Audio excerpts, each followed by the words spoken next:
Yeah first thing ఏంటంటే basil అనే place ఎక్కడ ఉంది? స్విట్జర్లాండ్ లో ఉంది. ఈ బేసిల్ 3 నార్మ్స్ అని ఎందుకు వచ్చింది పేరు? ఈ ప్లేస్ లో ఒక ఇంపార్టెంట్ బ్యాంక్ ఉంది and that bank is called BIS. దీని పూర్తి పేరేంటి? Bank for international settlements.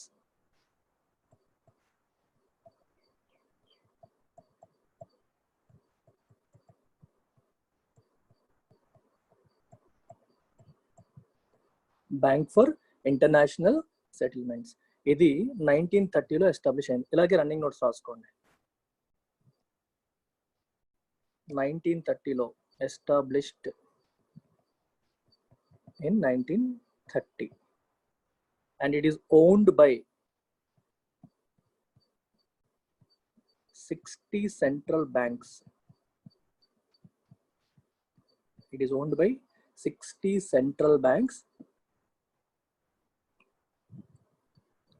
representing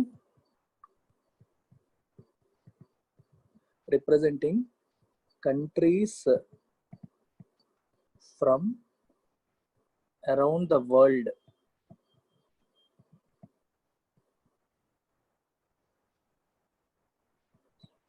That together account for 95% of world GDP. 95% of world GDP. అంటే అర్థం ఏంటి? ప్రపంచంలో ఉన్న టోటల్ జీడిపి, స్థూల జాతీయోత్పత్తి, గ్రాస్ డొమెస్టిక్ ప్రొడక్ట్ లో 95% ఈ 60 కంట్రీస్, అంటే పెద్ద కంట్రీస్ అన్నమాట. ఆ 60 కంట్రీస్ లో ఉన్న సెంట్రల్ బ్యాంక్స్ అన్ని కూడా ఇందులో మెంబర్స్. బిఏఎస్ లో 1930లో ఎస్టాబ్లిష్ చేశారు. దీని పూర్తి ఫామ్ ఏంటి? Bank for international settlements. So దీని హెడ్ ఆఫీస్ ఎక్కడ?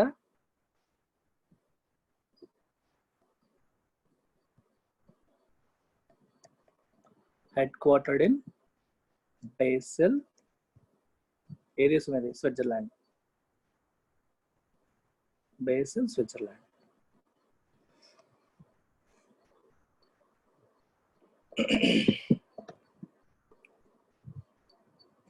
Basil, Switzerland.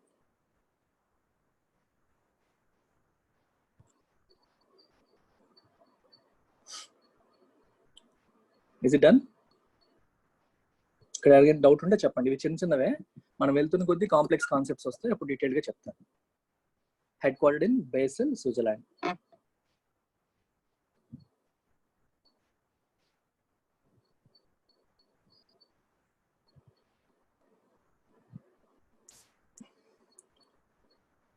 So moving on. Note చేసుకున్నారు కదా?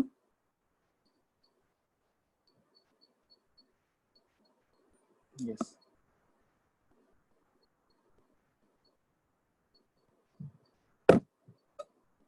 సో దీని మిషన్ ఏంటి? What is the mission of this bank? Its mission is to serve central banks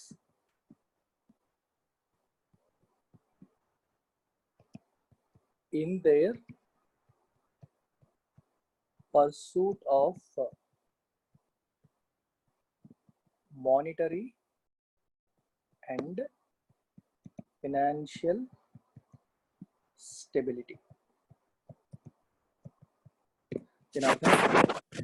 వివిధ దేశాల్లో, ప్రపంచంలో ఉన్న రకరకాల దేశాల్లో ఉన్న సెంట్రల్ బ్యాంక్స్ ఏవైతే ఉన్నాయో, మన దేశంలో రిజర్వ్ బ్యాంక్ లాగా, యుఎస్ లో ఫెడరల్ రిజర్వ్ లాగా వివిధ దేశాల్లో ఉన్న సెంట్రల్ బ్యాంక్స్ ని ఇది గైడ్ చేస్తుంది. ఒక రకంగా గైడెన్స్ అంటే ఎలా అంటే, ఎటువంటి నార్మ్స్ ఉండాలి, మీ దేశంలో ఉన్న బ్యాంక్స్ క్యాపిటల్ నార్మ్స్ ఎలా ఉండాలి, క్యాపిటల్ అంటే ఎంత లోన్ ఇవ్వాలి, ఎంత పక్కన పెట్టుకోవాలి, రిస్కులు వస్తే వాళ్ళని ఎలా హ్యాండిల్ చేస్తారో, ఏ విషయాలు డిస్క్లోజ్ చేయాలి, ఏ విషయాలు దాయాలి, ఎలాంటి విషయంలో ఇంటర్నేషనల్ గా ఒక సేమ్ స్టాండర్డ్ మెయింటైన్ అయితే బెటర్ అని. ఎందుకంటే ప్రపంచం అంతా కలిసిపోయింది, వరల్డ్ ట్రేడ్ ఆర్గనైజేషన్ వచ్చింది, ప్రతి దేశం కూడా వివిధ దేశాలతో వ్యాపారం చేస్తుంది, ట్రాన్సాక్షన్ జరుగుతున్నాయి, ఒక బ్యాంక్ ఇంకొక బ్యాంక్ తో ట్రాన్సాక్షన్స్ చేస్తుంది, ఒక దేశంలో ఉన్న కంపెనీ ఇంకొక దేశంలో ఉన్న బ్యాంకుల దగ్గర అప్పులు తీసుకుంటుంది, రకరకాలు జరుగుతున్నాయి, అన్ని కూడా ఒకదాని ఒకటి ఇంటర్లింక్ అయిపోయాయి.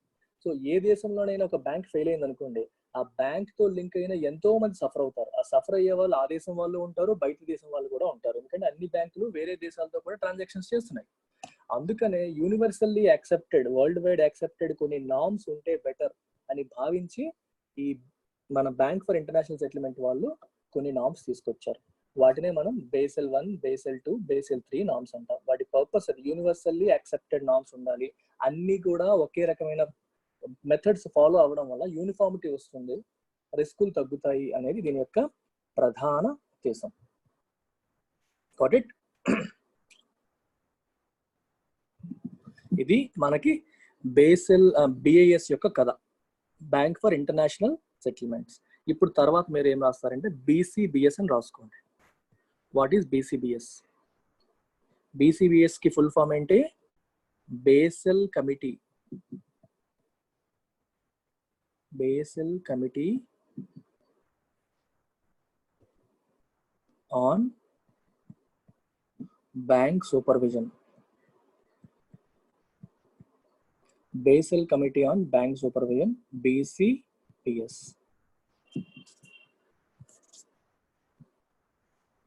Basel Committee on Bank Supervision. So దీనికి అదేంటో చూద్దాం.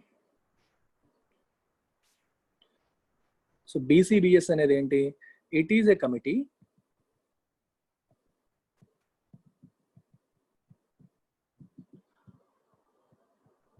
Under the BIS. బిఐఎస్ కి సంబంధించిన కమిటీ ఇది.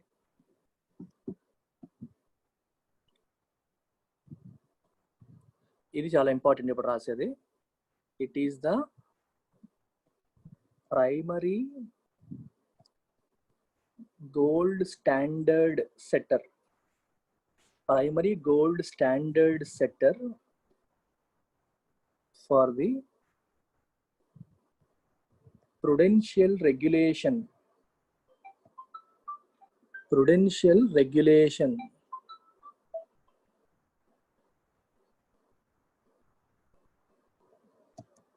primary gold standard setter for prudential regulation of banks.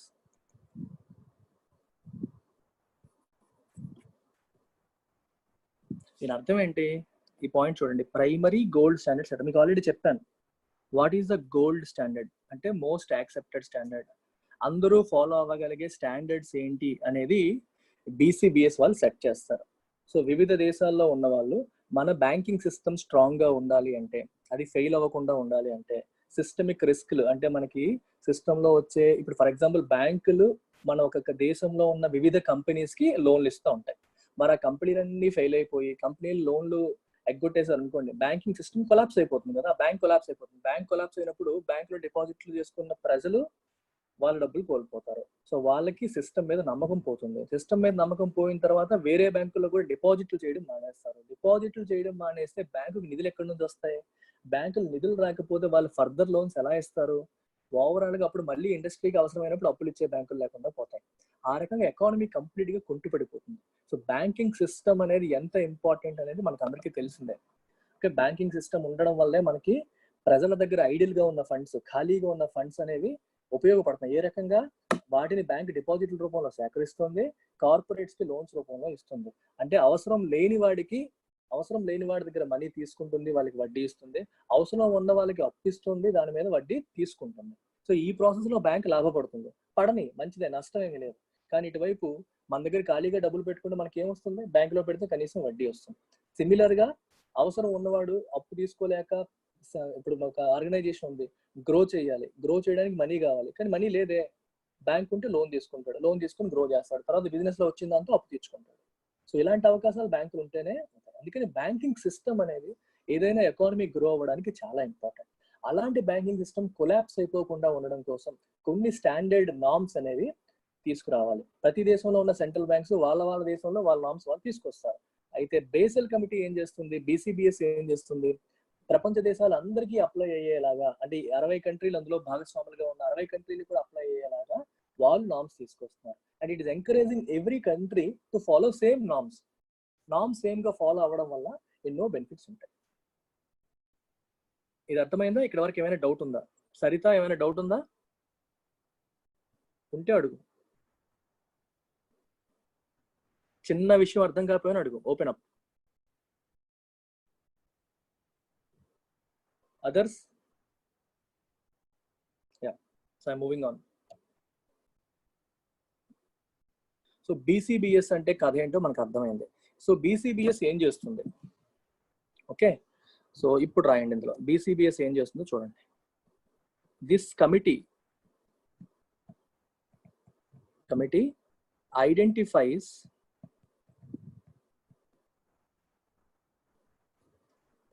Globally సిస్టమికల్లీ, ఇలాగే రాయండి, గ్లోబల్లీ సిస్టమికల్లీ ఇంపార్టెంట్ బ్యాంక్స్, జిఎస్ఐబిస్ అంటారు. జిఎస్ఐబిస్ అంటే globally systemically important banks identify చేస్తుంది.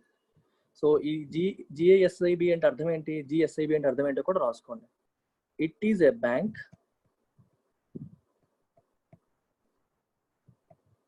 whose systemic risk profile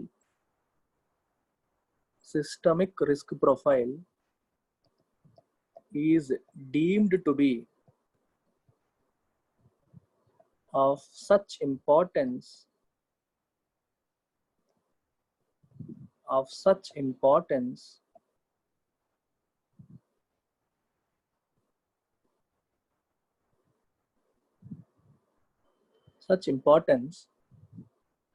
that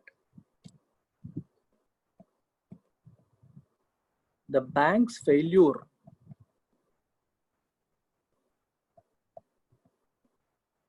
would trigger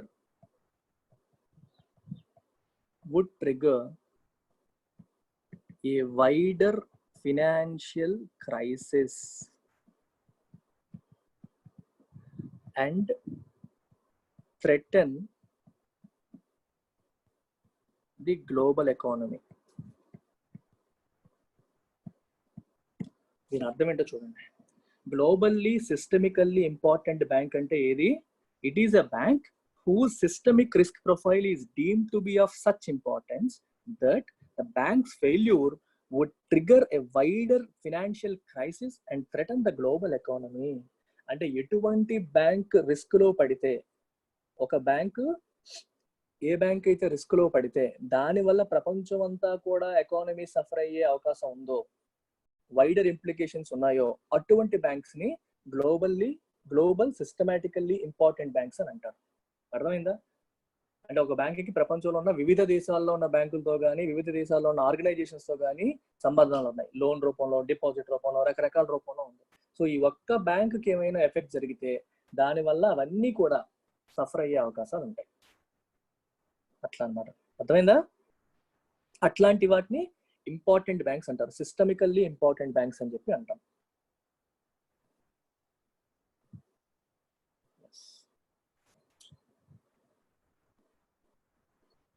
మీకు ఎలా అర్థమవుతుందంటే ఒకసారి చూడండి. మీకు చిన్న ఎగ్జాంపుల్ చెప్తాను.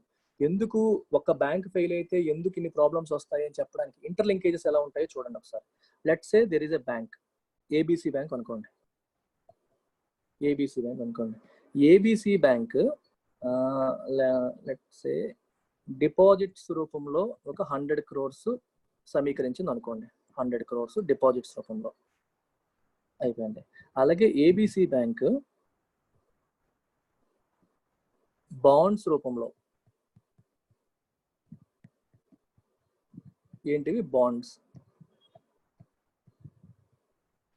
రూపంలో లెట్స్ సే అనదర్ 100 crores సమీకరించింది అనుకోండి. ఇవేంటివి? బాండ్స్ అంటే అర్థం ఏంటి? ఏబిసి బ్యాంక్ ఒక పత్రం ఇస్తుంది, ఎవరైనా అది కొనుక్కోవచ్చు, దాన్ని బాండ్ అంటాం మనం. కొనుక్కోవచ్చు. ఎందుకు కొంటారు? ఆ పత్రం మీద కూడా వడ్డీ ఇస్తుంది. ఎవరైనా ఇంట్రెస్ట్ ఉన్న వాళ్ళు అది కొనుక్కొని ఆ తర్వాత 5 years 10 years మెచ్యూరిటీ పీరియడ్ ఉంటుంది. ఆ మెచ్యూరిటీ పీరియడ్ వరకు వెయిట్ చేస్తే దానిపైన వాళ్ళకి ఇంట్రెస్ట్ వస్తుంది. దాన్ని మనం బాండ్ అంటాం. అయితే ఈ బాండ్ ఎవరు కొనొచ్చు? మ్యూచువల్ ఫండ్స్ కొనుక్కోవచ్చు. మనకి మ్యూచువల్ ఫండ్స్ తెలుసు కదా, మనకి ఐసిఐసిఐ మ్యూచువల్ ఫండ్ ఇవన్నీ ఉంటాయి కదా. మ్యూచువల్ ఫండ్స్ వీళ్ళు ఏం చేస్తారు? నార్మల్ మీలాంటి వాళ్ళు మాలాంటి వాళ్ళ దగ్గర డబ్బులు తీసుకుంటారు. ఎస్ఐపి రూపంలో, సిస్టమాటిక్ ఇన్వెస్ట్మెంట్ ప్లాన్ రూపంలో కానీ వేరే రూపంలో కానీ మనీని సమీకరించి ఈ ఫండ్స్ ని ఇలాంటి బాండ్స్ లో ఇన్వెస్ట్ చేస్తూ ఉంటారు. బాండ్స్ లో చేస్తారు, స్టాక్స్ లో కూడా చేస్తారు. ఈక్విటీ స్టాక్స్ లో ఇన్వెస్ట్ చేస్తే దాన్ని ఈక్విటీ మ్యూచువల్ ఫండ్ అంటాము, బాండ్స్ లో ఇన్వెస్ట్ చేస్తే దాన్ని డెట్ మ్యూచువల్ ఫండ్ అంటాం. సో ఈ బ్యాంక్ ఇష్యూ చేసిన ఈ బాండ్స్ లో మ్యూచువల్ ఫండ్ కూడా ఇన్వెస్ట్ చేసింది అనుకుందాం. సో ఈ మ్యూచువల్ ఫండ్ డబ్బులు ఎవరు ఇస్తారు? మనలాంటి ప్రజలే కదా. ఈ ప్రజలందరూ వాళ్ళ దగ్గర ఉన్న డబ్బులు మ్యూచువల్ ఫండ్ లో పెట్టారు, మ్యూచువల్ ఫండ్ ఈ బాండ్ లో పెట్టింది. Are you getting it? So ఇదే బ్యాంక్ ఒక కార్పొరేట్ కంపెనీకి లోన్ ఇచ్చింది, ఓకేనా. అలాగే ఇండివిజువల్స్ కి కూడా రిటైల్ లోన్స్ ఇచ్చింది. ఇవి రిటైల్ లోన్స్, ఇవేమో కార్పొరేట్ లోన్స్ ఇచ్చాయి అనుకోండి. సో ఈ రకంగా మనీ సేకరించింది, ఈ రకంగా మనీ సేకరించింది. ఇంకా మనీకి ఇంకే రకంగా సేకరిస్తుంది? ఈక్విటీ ద్వారా, షేర్స్ ఇష్యూ చేయడం ద్వారా కూడా సేకరిస్తుంది. సో ఈక్విటీ ద్వారా అంటే దాని తాలూకు ఒరిజినల్ ఓనర్స్ అనమాట వీళ్ళంతా, మూలధనం, ఈక్విటీ క్యాపిటల్ అంటాం. సో ఈ 3-4 రకాలుగా మనీ సేకరిస్తుంది, అలాగే లోన్స్ ఇస్తుంది ఒక పక్క. ఇది XYZ కంపెనీ అనుకోండి. సమస్య ఎక్కడ వస్తుంది? XYZ కంపెనీ కంప్లీట్ గా పే చేయడం మానేసింది అనుకోండి. XYZ కంపెనీ కంప్లీట్ గా పే చేయడం మానేసినప్పుడు ఏం జరుగుతుంది? ఎందుకంటే ఎక్కువ మనీ ఇందులోనే స్టక్ అయిపోయింది. ఓకే, ఎక్కువ మనీ XYZ కంపెనీకి ఇచ్చేసారు. ఒక్క కంపెనీకి మొత్తం లోన్ అంతా ఇచ్చారు అనుకోండి, 200 కోట్లు వీళ్ళకే ఇచ్చారు లోన్ అనుకోండి. 100 crores రిటైల్ లోన్స్ ఇచ్చారు అనుకోండి.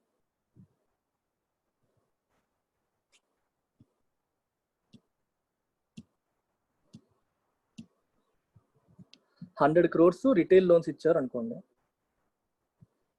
200 crores కార్పొరేట్ లోన్ ఇచ్చారు.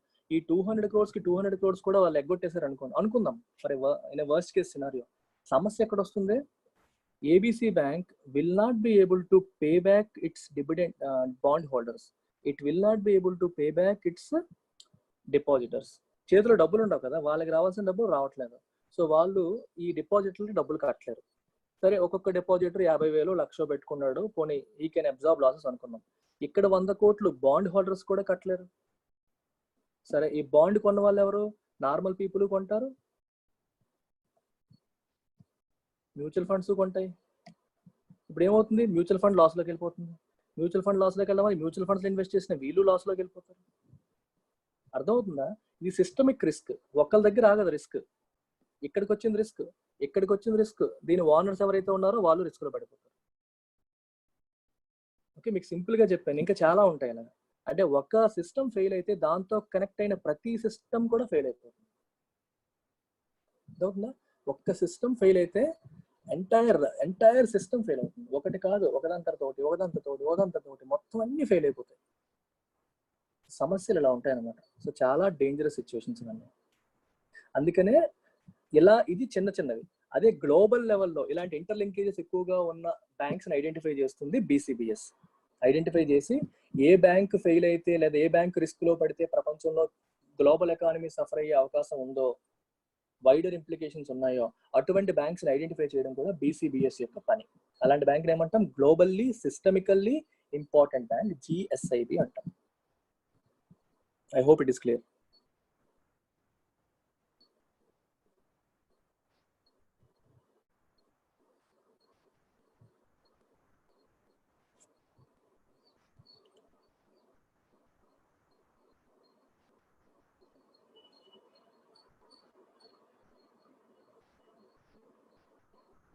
ఓకేనా? Can I move on?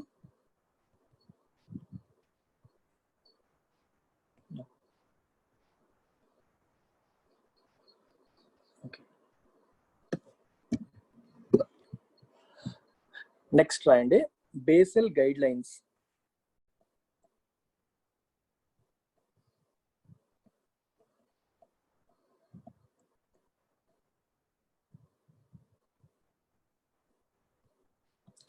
నేను మరి రాయను, డిక్టేట్ చేస్తాను, నోట్ చేయండి. Basel Basel guidelines refer to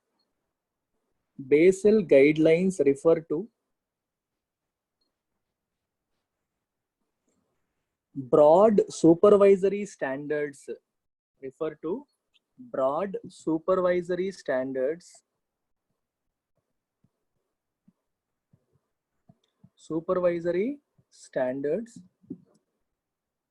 Formulated by formulated by BCBS.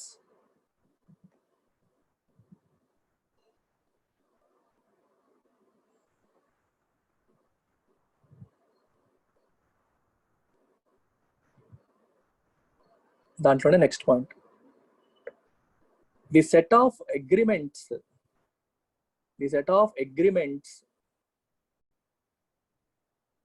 by the BCBS,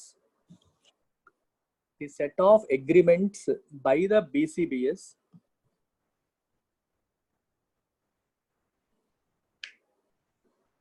which mainly focuses on risks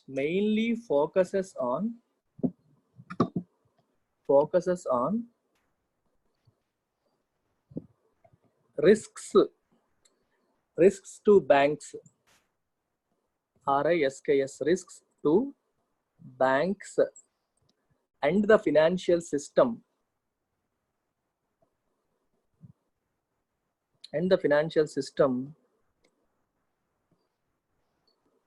are called Basel Accords.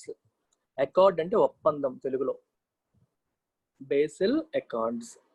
దీని అర్థం ఏంటి? బ్యాంకులకి సంబంధించిన రిస్క్ మీద ఫోకస్ చేసిన ఈ అకార్డ్స్ ఏవైతే ఉన్నాయో, ఒప్పందాలు ఏవైతే ఉన్నాయో, వాటిని మనం బేసిల్ అకార్డ్స్ అంటాం. ఓకే, నెక్స్ట్ పాయింట్ రండి. ఇందులోనే next point, the purpose of Accords, the purpose of the Accords. ఈ అకార్డ్స్ యొక్క పర్పస్ ఏంటి, వాటి యొక్క లక్ష్యం ఏంటి? is to ensure that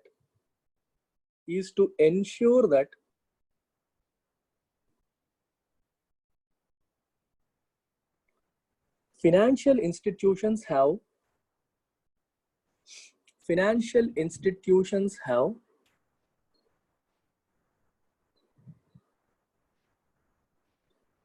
enough capital on account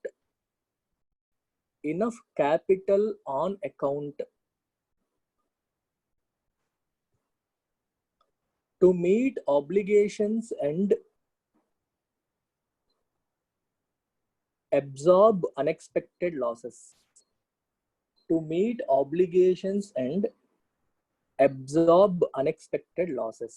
capital అంటే మూలధనం. అకౌంట్ లో కొంత మనీని మెయింటైన్ చేయాలి. ఎందుకు? అన్ఎక్స్పెక్టెడ్ లాసెస్ ని అబ్జార్బ్ చేయడానికి, ఆబ్లిగేషన్స్ ని హ్యాండిల్ చేయడానికి. మీకు best example last time class లో కూడా చెప్పాను. Let's assume there is a family head ఉన్నారు, ఆయనకు ఒక ఉద్యోగం ఉంది, నెల నెలా జీతం వస్తుంది. సో నెల నెలా జీతం వస్తుంది కాబట్టి ఆయన లోన్లు తీసేసుకున్నాడు. ఇంటి కోసం ఒక లోను, కార్ కోసం ఒక లోను తీసుకున్నారు. సో ప్రతి నెల ఇంటి లోన్కి ఈఎంఐ కట్ అవుతుంది, కార్ లోన్కి ఈఎంఐ కట్ అవుతుంది. సో ఈఎంఐల కోసం నెలకి ఆయన 30,000 కట్టాల్సి ఉంటుంది. అతని జీతం 60,000 అనుకోండి, అందులో 30,000 ఈఎంఐలకే పోతుంది. ఓకే, 30,000 ఈఎంఐలకే పోతుంది. అతను ఒక ప్రైవేట్ సెక్టర్లో పనిచేస్తూ ఉన్నాడు. ఇప్పుడు జనరల్గా మనకి 30,000 ఈఎంఐలకి పోతుంది, ఇంకో 30,000లో 10,000 ఇంటి ఖర్చులకి, మామూలుగా రెగ్యులర్ ఖర్చులకి సరిపోతుంది అనుకుందాం. అంటే 20,000 మిగులుతుంది. ఆ 20,000 వెచ్చలవిడిగా ఆయన ఖర్చు పెట్టేయచ్చా, పెట్టకూడదా? 1,00,000 రూపాయలు అనుకోండి, మరీ తక్కువ పెట్టేసాను శాలరీ. మీకు 1 lakh అనుకోండి శాలరీ, 1 lakhలో 30,000 ఈఎంఐలకి పోతుంది, ఇంటి ఖర్చులకు 20,000 అవుతుంది, ఇంకో 50,000 మిగులుతుంది. సో నాకు సరిపోతుంది కదా అని చెప్పి ఎప్పటికప్పుడు ఆ 50,000 ఆయన ఖర్చు పెట్టేయచ్చా? పెట్టకూడదు. ఎందుకు? He should think of unexpected losses. ఏదో రోజు ఉద్యోగం పోయే అవకాశం ఉంటుంది, ఏదో రోజు టెంపరీగా మనకి జీతం రాని పరిస్థితులు రావచ్చు, ఏదో రోజు టెంపరీగా మనం జాబ్లెస్ అవ్వచ్చు, అంటే మనకి ఆదాయం లేని పరిస్థితులు రావచ్చు. అలాంటి పరిస్థితుల్లో నీకున్న ఆబ్లిగేషన్స్, నెల నెల కట్టాల్సిన 30,000 ఆగిపోతాయా? ఆగవు. ఇంటి ఖర్చులకి, పాపకి, పిల్లలకి, అమ్మ, భార్యకి, అందరికీ పెట్టాల్సిన ఖర్చులు, ఫుడ్ కోసం పెట్టే స్కూల్ ఫీజులు, ఇవన్నీ మానేయగలుగుతామా? మానలేం. సో ఆ ఆబ్లిగేషన్ తప్పదు. అంటే నెలకి 50,000 రూపాయలు ఆబ్లిగేషన్ ఆయనకి ఎప్పటికైనా ఉంటుంది. అందుకని ఏం చేయాలి? జనరల్గా గోల్డ్ స్టాండర్డ్ ఏంటంటే మన పర్సనల్ ఫినాన్స్ లో మనలాంటి రెగ్యులర్ మిడిల్ క్లాస్ పీపుల్ కానీ ఎవరికైనా సరే స్టాండర్డ్ ఏంటంటే, ఎప్పుడైనా సరే 6 నెలల పాటు మనకి రూపాయి ఆదాయం లేకపోయినా సరే మన ఆబ్లిగేషన్స్ అన్నీ కూడా తీర్చుకునేలాగా ఫండ్స్ మెయింటైన్ చేయాలి అని చెప్తారు ఇండివిజువల్స్కి. ఓకే, మీకు 50,000 రూపాయలు మినిమం ఖర్చు అవుతుంది, ఈఎంఐలు ఇంటి ఖర్చులతో సహా 50,000 అవుతుందంటే ఎప్పుడు కూడా 50,000 ఇంటూ 6 3 లక్షల రూపాయలు పక్కన మెయింటైన్ చేయాలి. లిక్విడ్ అసెట్స్ లో మెయింటైన్ చేయాలి. లిక్విడ్ అసెట్స్ అంటే అర్థం ఏంటి? ఇమీడియట్ గా మనం ఎప్పుడు కావాలంటప్పుడు వాటిని క్యాష్ రూపంలో మార్చగలిగేలాగా, అది ఎఫ్డి రూపంలో కావచ్చు, ఆర్డి రూపంలో కావచ్చు, లేదా సేవింగ్స్ అకౌంట్ అలా ఉంచేయడం ద్వారా కానీ మనం మెయింటైన్ చేయాలి. ఇవన్నీ ఏంటి? Prudential norms. ప్రుడెన్షియల్ అంటే భవిష్యత్తుని దృష్టిలో పెట్టుకొని మనం ఫాలో అయ్యే కొన్ని rules and regulations or protocols. మీకు ఒక చిన్న ఇంటి కోసం చెప్తాను. నౌ ఇమాజిన్, ఆ పెద్ద మనిషి ప్లేస్ లో బ్యాంక్ ని పెట్టండి. బ్యాంక్ కి లోన్లు ఉంటాయి, డిపాజిట్లు ఉంటాయి. లోన్లు ఇచ్చేవాడు ద్వారా మనకి ఆదాయం వస్తుంది, ఎందుకంటే వాడు ఈఎంఐలు కడుతూ ఉంటాడు, వడ్డీతో కలిపి బ్యాంక్ ఆదాయం వస్తూ ఉంటుంది. ఆ ఆదాయంతో బ్యాంక్ వాళ్ళు డిపాజిటర్స్ కి ఇవ్వాల్సిన డబ్బులు ఇస్తూ ఉంటారు, వాళ్ళకి ఇవ్వాల్సిన వడ్డీ చెల్లిస్తూ ఉంటారు, షేర్ హోల్డర్స్ కి ఇవ్వాల్సిన డివిడెండ్స్ చెల్లిస్తూ ఉంటారు, ప్లస్ ఎంప్లాయీస్ కి ఇవ్వాల్సిన శాలరీలు ఇస్తూ ఉంటారు, వాళ్ళ ప్రెమిసెస్ కి అవసరమైన రెంట్లు ఇస్తూ ఉంటారు. ఇవన్నీ బ్యాంకులు చేస్తూ ఉంటాయి. లోన్లు ఇవ్వాల్సిన వాడు ఇవ్వడం మానేస్తే మనం చేయాల్సింది మనం మానేయగలుగుతామా? నాకు లోన్లు నేను ఇచ్చిన వాడు నాకు ఇవ్వడం మానేసాడు అని చెప్పి డిపాజిటర్స్ కి మనం ఇంట్రెస్ట్ ఇవ్వడం మానేయగలుగుతామా? మానలేము. మనకి ప్రెమిసెస్ రెంట్ కి ఇచ్చిన వాడికి రెంట్ కట్టడం మానేయగలుగుతామా? మానలేము. ఎంప్లాయీస్ కి శాలరీలు ఇవ్వడం మానేయగలుగుతామా? మానలేము. All these are obligations. At any point నీకు చేతికి డబ్బులు ఉన్నా లేకపోయినా నువ్వు ఇవన్నీ చేయాలి. అందుకనే వచ్చిన డబ్బు వచ్చినంతగా అందరికీ లోన్లు ఇచ్చేయద్దు, కొంత మనీని సెపరేట్ గా ఫండ్స్ మెయింటైన్ చేయండి అని చెప్పి ఈ నామ్స్ చెప్తాయి. మీకు సింపుల్ టర్మ్స్ లో చెప్తాను. ఉన్న డబ్బంతా మీరు లోన్లు ఇచ్చేస్తే, ఆ లోన్లు వాళ్ళు ఎగ్గొట్టేస్తే మీరు రిస్క్ లో పడిపోతారు. అందుకని పరిస్థితులు బాగాలేని టైంలో కూడా కొన్నాళ్ల పాటు కొన్ని లోన్స్ ఫెయిల్ అయినా సరే సిస్టమ్ ట్రబుల్ లేకుండా నడిచేలాగా ఫండ్స్ ఉండాలి. ఫండ్స్ ఉండాలంటే వచ్చిన డబ్బంతా లోన్స్ రూపంలో ఇవ్వకుండా కొంత మెయింటైన్ చేయాలి. అందుకోసమే we have these concepts called CRR, SLR. ఇవన్నీ మనం విన్నాం already. Cash reserve ratio, statutory liquidity ratio అంటే బ్యాంక్ తన డిపాజిట్ లో కొంత భాగాన్ని రిజర్వ్ బ్యాంక్ దగ్గర క్యాష్ రూపంలో మెయింటైన్ చేస్తుంది, దట్ ఈస్ సిఆర్ఆర్. అలాగే కొంత భాగాన్ని ఒక 18% నుంచి 16% అలా మనకి పర్సెంటేజ్ మీ ఆర్బీఐ వెబ్సైట్ లో ఎప్పటికప్పుడు అప్డేట్ అవుతుంటుంది చూడండి. అందులో కొంత భాగం లిక్విడ్ అసెట్స్ లో మెయింటైన్ చేస్తుంది, లైక్ గవర్నమెంట్ సెక్యూరిటీస్ లోను, గోల్డ్ లోను మెయింటైన్ చేస్తుంది, దట్ ఈస్ ఎస్ఎల్ఆర్. ఇలా ఫండ్స్ వేరేగా మెయింటైన్ చేయాలి. ఇలా మెయింటైన్ చేసినా సరే ఇంకా సరిపోదు. అందుకనే మనకి బేసల్ వాళ్ళు బీసీబీఎస్ వాళ్ళు ఏం చెప్పారు? They have come up with Prudential norms. Prudential అంటే కీపింగ్ ఫ్యూచర్ ఇన్ మైండ్ అని అర్థం అనమాట. ఐసిఐసిఐ ప్రుడెన్షియల్ అంటారు. ఇన్సూరెన్స్ యొక్క పర్పస్ ఏంటి? భవిష్యత్తు దృష్టిలో పెట్టుకుని మనం ముందు జాగ్రత్తే కదా ఇన్సూరెన్స్ అంటే. ఇప్పుడు మెడికల్ ఇన్సూరెన్స్ ఎంతమందికి హెల్ప్ అవుతుంది? లేకపోయి ఉంటే ఏమైంది? COVID-19 వల్ల పర్ డే 15,000 to 20,000 ఖర్చు అవుతుంది. COVID-19 వల్ల ఎవరైనా ఇప్పుడు అపోలో కానీ ఇలాంటి చోట్ల మనం అడ్మిట్ అయితే, ఎందుకంటే ఊపిరాడట్లేదు, వెంటిలేటర్స్ పెట్టారు, ఐసీయూ చార్జెస్ విపరీతంగా పడిపోతాయి. ఇన్సూరెన్స్ ఉంటే కొంత కవర్ అవుతుంది, లేకపోతే ఏమవుతుంది? మెడికల్ ఇన్సూరెన్స్ ఉంటే కాపాడేది. ఏది లేని వాళ్ళు జేబులోంచి తీయడమే, రోజు తీయడమే. ఒక సామాన్య మిడిల్ క్లాస్ మానవుడు, ఆ మనిషి బతుకుతారో బతుకురో ఒక సమస్య, రెండోది చూస్తూ మనం వదిలేయలేము, ఈ లోపు ఫైనాన్షియల్గా ఆర్థికంగా గొల్లైపోతాం. ఇట్లాంటి పరిస్థితులు వస్తాయి. వీటి నుంచి మనకి ప్రొటెక్షన్ ఇన్సూరెన్స్. అందుకే ప్రుడెన్షియల్ నామ్స్ అంటాం. ఈ ప్రుడెన్షియల్ అంటే భవిష్యత్తులో వచ్చే అన్ఎక్స్పెక్టెడ్ లాసెస్ ని అబ్జార్బ్ చేయడం కోసం బ్యాంకులు చేయాల్సిన నామ్స్, బ్యాంకులు ఫాలో అవ్వాల్సిన నామ్స్ ఈ ప్రుడెన్షియల్ నామ్స్. అది దీని purpose. The purpose of the accords is to ensure that financial institutions have enough capital on account to meet obligations and absorb unexpected losses అంటే మీనింగ్ అది. I hope it is clear.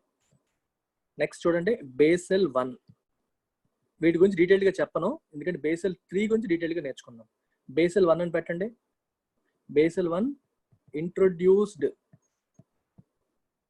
In 1988.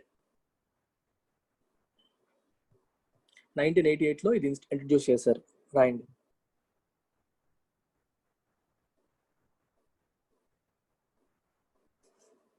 ఇందులో next point, focused almost entirely on credit risk. Focused almost entirely on credit risk, comma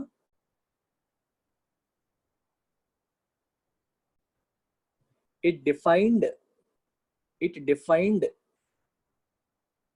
capital and structure of risk weights for banks.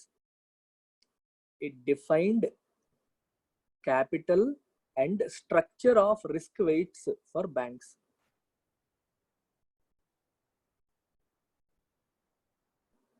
Okay, so ఈ sentence లో మీకు ఒక పదం వచ్చింది. What is that word? What is that keyword? Credit risk. Let's understand what is credit risk. ఇలా ఎప్పుడైనా ఒక పదం వస్తే ఇమీడియట్ గా దాన్ని అర్థం చేసుకుందాం. క్రెడిట్ రిస్క్ అంటే అర్థం ఏంటి? క్రెడిట్ అంటే అర్థం ఏంటి? అ అరే తెలుగు ఎక్కడ పెట్టాలి? పైన కింద ఇలాగా? ఓకే, ఇంతేనా? సరితా కరెక్టేనా? తెలుగు మర్చిపోయానండి నేను. ఇలాగా? ఇదా రెండోదా? ఇదా సెకండ్ది? సడన్ గా ఇలాగే వస్తాయి. థ్యాంక్స్. క్రెడిట్ అంటే అప్పు, రిస్క్ అంటే ఏంటి? అప్పులు ఇవ్వడం ద్వారా వచ్చే రిస్క్ ని మనం క్రెడిట్ రిస్క్ అంటాం. Simple thing. పర్సన్ ఏ, పర్సన్ బి 1 lakh ఇచ్చాడు అప్పు. ఏ బికి 1 lakh అప్పు ఇచ్చాడు. ఇప్పుడు బి ఆ డబ్బు తిరిగి ఇస్తాడా ఇవ్వడా అనేది క్వశ్చన్ మార్క్. బి ఇవ్వకపోవడం వల్ల వచ్చే రిస్క్ నే మనం క్రెడిట్ రిస్క్ అంటాం. ఎందుకంటే బికి ఒక ఉద్యోగం ఉండేది, ఒక సంస్థలో పనిచేసేవాడు, ఆ ఉద్యోగం ఇప్పుడు ఊడిపోయింది. సో బి చేతుల్లో డబ్బులు లేవు, నెల వచ్చే ఆదాయం లేదు. సో బి ఏకి డబ్బులు తిరిగి చెల్లించడంలో ఉన్న శక్తిని కోల్పోయాడు. సో బి ఏకి ఎగ్గొట్టే అవకాశాలు ఉన్నాయి. దాన్ని మనం ఏమంటాం? డిఫాల్ట్. డిఫాల్ట్ అంటే ఫినాన్షియల్ ఆబ్లిగేషన్ ని మనం నెరవేర్చకపోవడం, అంటే మనం చెల్లించాల్సిన మొత్తాన్ని చెల్లించకపోవడం. The risk of default. Credit risk అంటే అర్థం ఏంటి? It indicates the risk of default of the borrowers. ఎవరైతే మన దగ్గర అప్పు తీసుకున్నారో వాళ్ళు మనకి తిరిగి చెల్లించకపోవడం వల్ల వచ్చే రిస్క్ ని క్రెడిట్ రిస్క్ అంటారు. అంటే లోన్స్ ఎన్పిఎల్ గా మారడం అనమాట. ఎన్పిఎల్ అంటే నాన్ పర్ఫార్మింగ్ అసెట్, మీకు తెలిసింది. లోన్స్ ఎన్పిఎల్ గా మారడం అనే రిస్క్ ని క్రెడిట్ రిస్క్ డిఫైన్ చేస్తుంది. క్రెడిట్ రిస్క్ అంటే మీనింగ్ అది. సింపుల్, చాలా ఈజీ.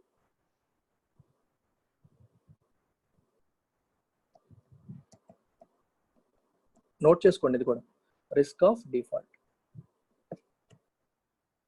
ఇది అవసరం లేదండి. ఏ బికి 1,00,000 రూపాయలు ఇచ్చాడు, సో బి తిరిగి చెల్లించకపోవచ్చు, దానివల్ల వచ్చే risk.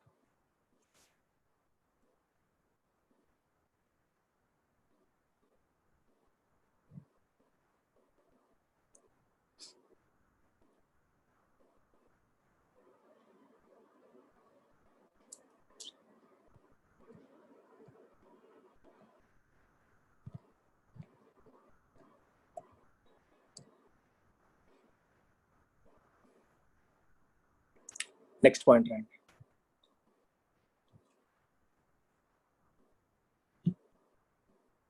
The minimum capital requirement, ఇందులోనే బేసిల్ 1 లోనే, the minimum capital requirement was fixed at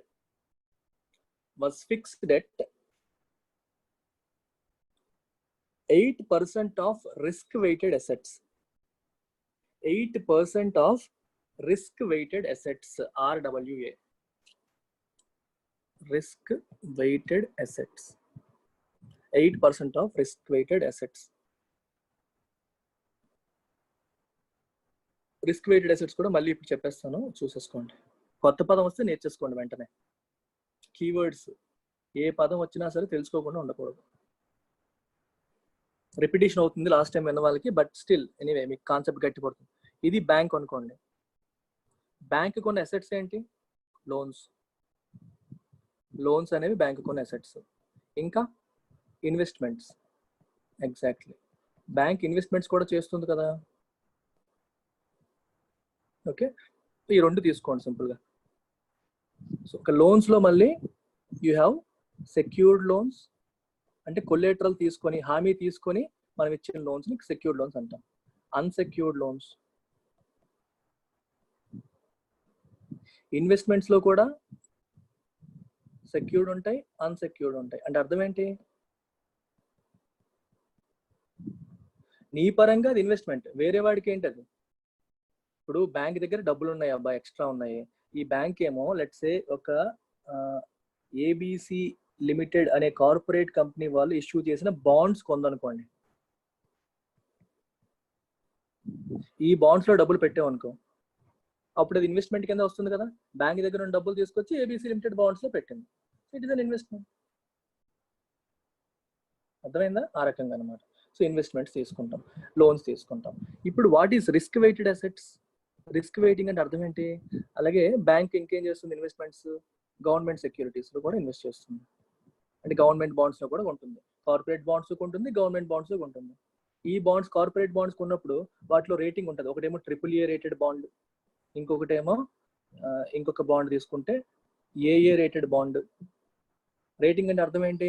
what is the meaning of credit rating? ఎవరికైనా తెలుసా? క్రెడిట్ రేటింగ్ ఎవరైనా చెప్తారా? Susmitha, explain what is credit rating.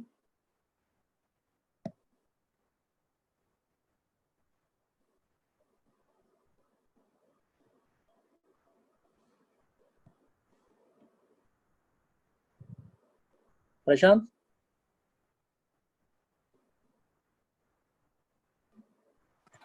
Sir చెప్పు. క్రెడిట్ రేటింగ్ అంటే కస్టమర్ యొక్క దీన్ని బట్టి పెర్ఫార్మెన్స్ బట్టి బ్యాంక్స్ ఇస్తారు కదా సార్. ఏంటి ఇస్తారు? రేటింగ్ ఇస్తారు సార్. అదే A+, అలా. ఎవరికి ఇస్తారు credit rating?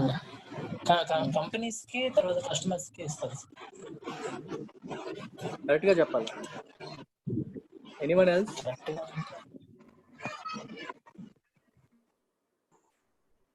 Yeah Susmitha. Sir, ఒక పర్సన్ కానీ ఆర్గనైజేషన్ కానీ తీసుకున్న ఫైనాన్షియల్ అది అప్పు ఏదైతే ఉంటుందో దాన్ని తిరిగి చెల్లించగల ఎబిలిటీ అప్పుడు క్రెడిట్ రేటింగ్. సార్ వాళ్ళ యొక్క ప్రీవియస్ పెర్ఫార్మెన్స్ కూడా చూస్తారు సార్. అంతకు ముందు ఎప్పుడైనా వాళ్ళ పెర్ఫార్మెన్స్ ఎలా ఉంది. యా, సో క్లియర్ గా చెప్తా చూడండి. అర్థమైంది? మీరు క్లియర్ గా ఆర్టికులేట్ చేయలేకపోతారు. మీకు అర్థమైందని నాకు అర్థమైంది, but your unable to articulate it properly. ఓకేనా? See, articulation important. మనకు తెలియడం వేరు, ఎదుటి వాళ్ళకి అర్థమయ్యేలా చెప్పడం వేరు. సో ఆర్టికులేషన్ వచ్చేసరికి ఇప్పుడు ABC లిమిటెడ్ ఉంది, సిమిలర్ గా XYZ లిమిటెడ్ ఉంది. 2 కంపెనీస్ ఉన్నాయి అనుకోండి. ABC limited every year profits లోనే ఉంది. ఆ ప్రాఫిట్స్ కూడా ఎంత? 30% and above every year. Last 5 years నుంచి ఈ సూపర్ పర్ఫార్మెన్స్ లో ఉంది. XYZ లిమిటెడ్ వచ్చేసరికి 1 సంవత్సరం ప్రాఫిట్, 1 సంవత్సరం లాస్, 1 సంవత్సరం ప్రాఫిట్, అలా నడుస్తుంది. ప్రాఫిట్ రేంజ్ కూడా 20% దగ్గరలోనే ఉంది XYZ. ఇప్పుడు నేను ఒక బ్యాంక్ని, ABC వాడు నా దగ్గర అప్పు కోసం వచ్చాడు, XYZ వాడు కూడా నా దగ్గరకు అప్పు కోసం వచ్చాడు. నువ్వు ఆలోచించు, if you are a banker, ఎవరికి ఇవ్వడం సేఫ్? వీళ్ళిద్దరిలో ఒకరికే ఇచ్చే అవకాశం ఉందనుకో, ఎవరికి ఇవ్వడం సేఫ్? ABCకే XYZ? ABC వాడి ఫైనాన్షియల్ పర్ఫార్మెన్స్ బాగుంది కాబట్టి, అంటే వాడికి ఇస్తే తిరిగి నాకు వచ్చే అవకాశాలు ఎక్కువగా ఉంటాయి. So from the banks perspective, ABC has a higher credit rating. అంటే అతనికి అప్పిస్తే నాకు తిరిగి వచ్చే అవకాశం ఎక్కువగా ఉంది కాబట్టి ABCకి బ్యాంక్ క్రెడిట్ రేటింగ్ ఎక్కువ ఇస్తుంది. అంటే వాళ్ళకి ఇచ్చే లోన్ ని హయ్యర్ రేటింగ్ తో పెడుతుంది. అంటే ఈ డబ్బులు తిరిగి వచ్చే అవకాశాలు ఎక్కువగా ఉన్నాయి. XYZకి ABCతో కంపేర్ చేస్తే అవకాశాలు తక్కువ ఉంటాయి. మరి ఇప్పుడు ABCతో కంపేర్ చేసే అవకాశాలు తక్కువ కాబట్టి XYZ వాడికి ABC కంటే జనరల్ గా వడ్డీ ఎక్కువ వేసే అవకాశం ఉంటుంది. అంటే క్రెడిట్ రేటింగ్ బాగుండే వాడికి తక్కువ వడ్డీ ఇస్తారు, తక్కువ వడ్డీకే ఇస్తారు. ఎందుకంటే మన సేఫ్ కదా, సేఫ్టీ, టెన్షన్ ఉంటుంది. టెన్షన్ ఉండదు కాబట్టి క్రెడిట్ రేటింగ్ బాగాలేని వాళ్ళకి అసలు ఫస్ట్ ఇవ్వకూడదు, ఇవ్వాలి అనుకున్న వడ్డీ ఎక్కువ వేస్తారు. ఇది బ్యాంక్ పర్స్పెక్టివ్ లో లోన్ కి ఇచ్చే క్రెడిట్ రేటింగ్ పరంగా చెప్పాను. ఇది బాగా, అందుకే లోన్స్ కూడా మీకు రేటింగ్స్ ఉంటాయి, సెక్యూర్డ్, అన్సెక్యూర్డ్. మళ్ళీ సెక్యూర్డ్ లో కూడా లోన్ కి రేటింగ్ ఉంటుంది. పెద్ద కంపెనీకి ఇచ్చాం, number 1 company, AAA rated loan, AA- loan, BB- loan, అలా లోన్స్ కూడా రేటింగ్స్ ఉంటాయి. ఆ రేటింగ్స్ బట్టి ఆ రిస్క్ వెయిటేజ్ అనేది మారిపోతూ ఉంటుంది. ఇక్కడ వరకు సరిత అర్థమైందా నీకు? కొత్త వాళ్ళు కిరణ్మయి జాయిన్ అయిందా? కిరణ్మయి జాయిన్ కాలేదు. సరిత అర్థమైందా నీకు?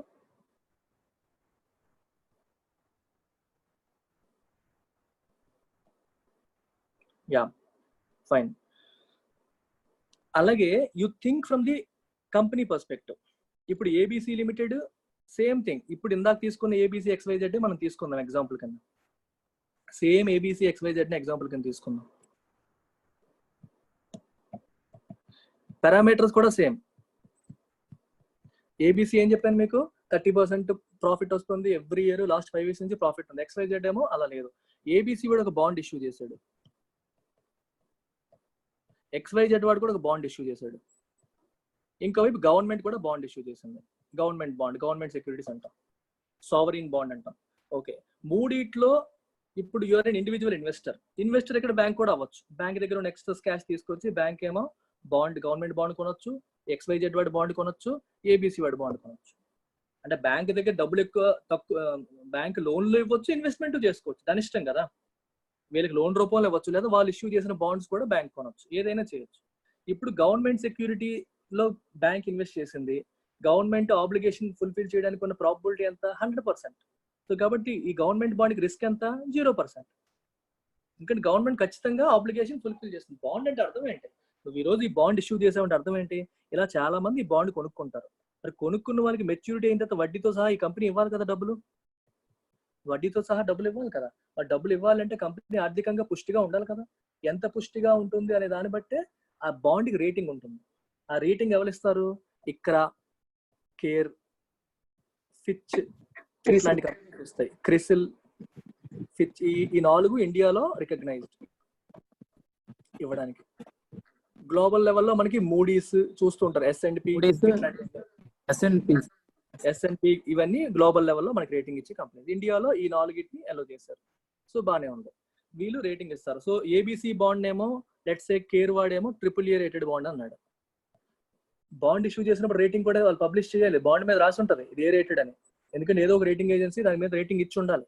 అలాగే XYZ వాడు ఇచ్చింది AA మైనస్ అనుకోండి రేటింగ్. సో AAA అనేది AA మైనస్ కంటే బెటర్ది, AAA అనేది AA మైనస్ కంటే బెటర్ బాండ్.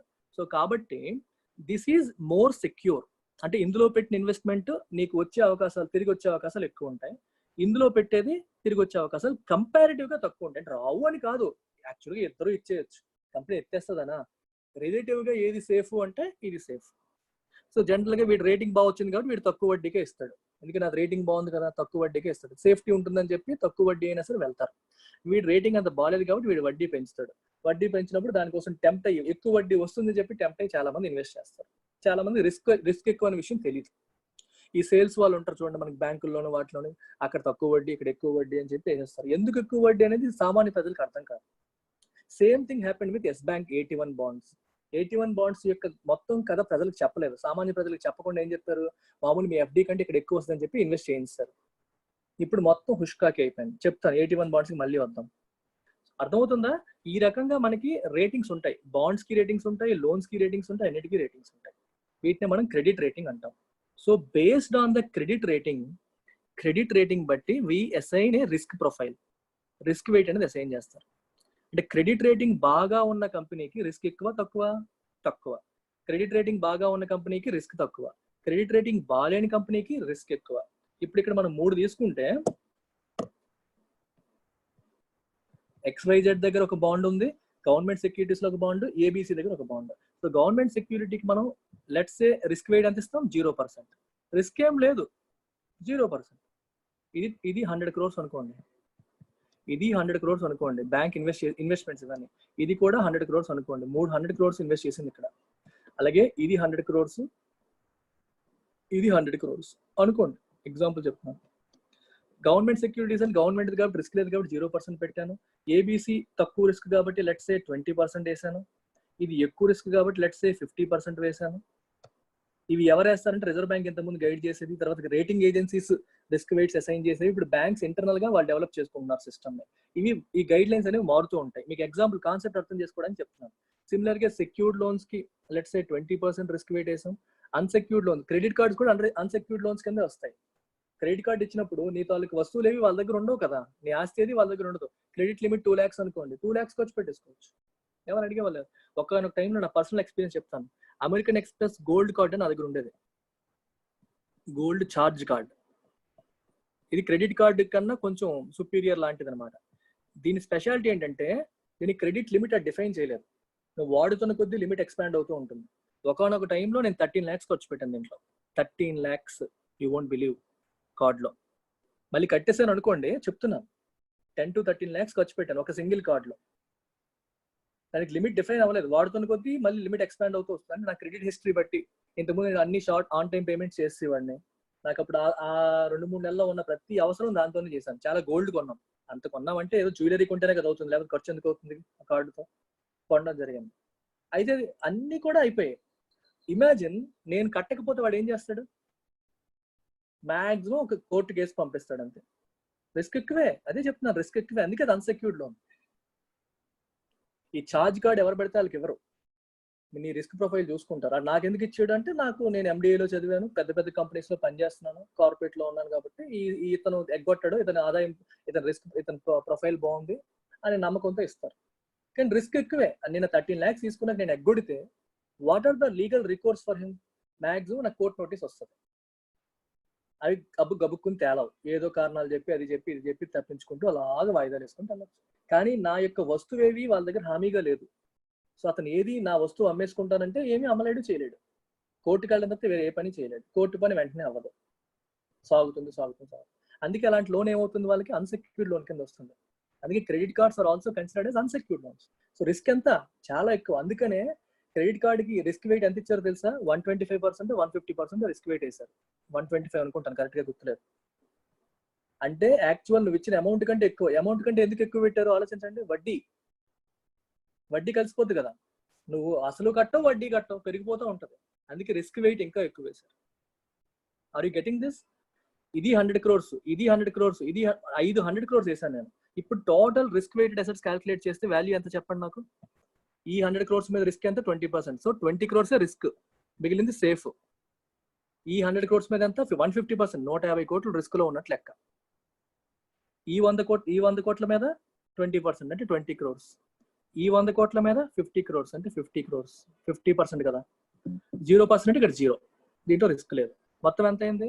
170, 190 + 50 ఎంత అయింది? 240 crores ఆ బ్యాంక్ యొక్క రిస్క్ వెయిటెడ్ అసెట్స్ అవుతాయి. This is how you calculate RWA. Note చేసుకోండి మొత్తం.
Done? Sir Yeah. మీరు క్రెడిట్ రేటింగ్స్ చెప్పారు కదా, అందులో హైయెస్ట్ సార్ AAA. ఏంటి? క్రెడిట్ రేటింగ్ లో హైయెస్ట్ రేటింగ్స్ AAA అనుకుంటాను. AAA highest, lowest AA-. ఏ కాదు, బీలు ఉంటాయి. BB- ఏదో ఉంటది. అది ఒక్కొక్క రేటింగ్ ఏజెన్సీ ఒక్కొక్క సిస్టమ్ ఉంటాయి. అందరివి ఒకటే ఉండవు, పేర్లు మారుతాయి. మళ్ళీ గ్లోబల్ గా ఒకలా ఉంటాయి, మన ఇండియాలో ఒకలా ఉంటాయి. మన ఇండియాలో కూడా different companies might have different systems. అంటే వాళ్ళ పర్స్పెక్టివ్ లో ఏది హైయెస్ట్ అనేది మనం చూసుకోవాలి. చార్ట్ చూస్తే మనకు తెలుస్తుంది. డన్. రిస్క్ వెయిటెడ్ అసెట్స్ అంటే అర్థమైందా? ఇలా మనం రిస్క్ వెయిటెడ్ అసెట్స్ ని క్యాలిక్యులేట్ చేస్తారు. సో ఇందాక మనకి బేసెల్ 1 నార్మ్స్ ప్రకారం ఏం చెప్పారు? దీంట్లో 8% మెయింటైన్ చేయాలన్నారు. 8% ఆఫ్ 240 ఎంత? 24/8 ఎంత?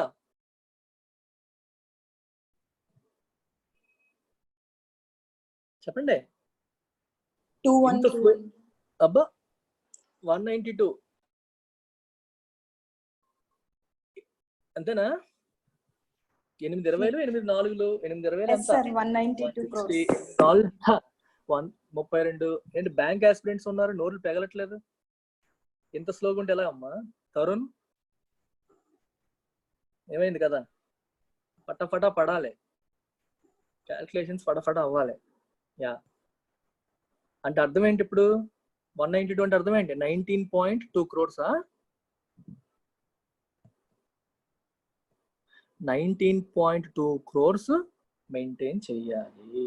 అంటే 100 కోట్లకి 8 crores మెయింటైన్ చేయాలి. ఇంకొక 100 కోట్లకి ఇంకొక 8 crores మెయింటైన్ చేయాలి. ఇంకో 40 కోట్లకి 3.2 crores మెయింటైన్ చేయాలి. మొత్తం 19.2 crores క్యాపిటల్ మెయింటైన్ చేయాలి. అర్థమవుతుందా? That will be your capital adequacy. So ఇందాక బేసల్ 1 ప్రకారం వేసుకుంటే ఇప్పుడు కింద రాసేయండి.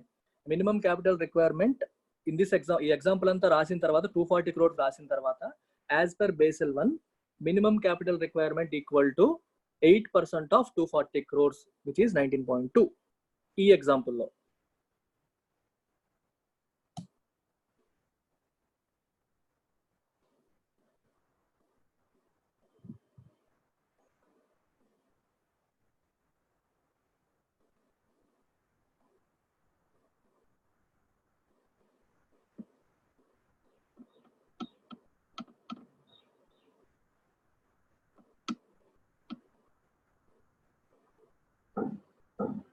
ఓకేనా?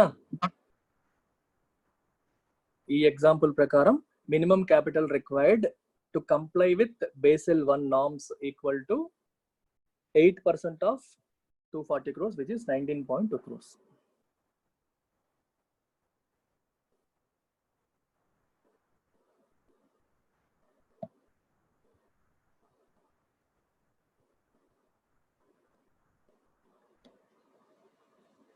Next point, right?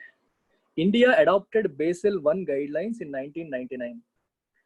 India adopted Basel I guidelines in 1999.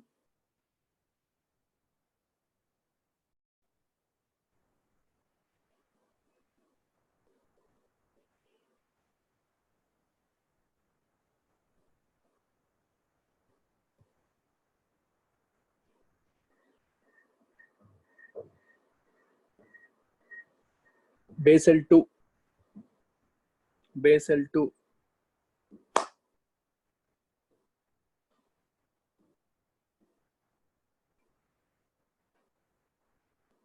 Published in 2004.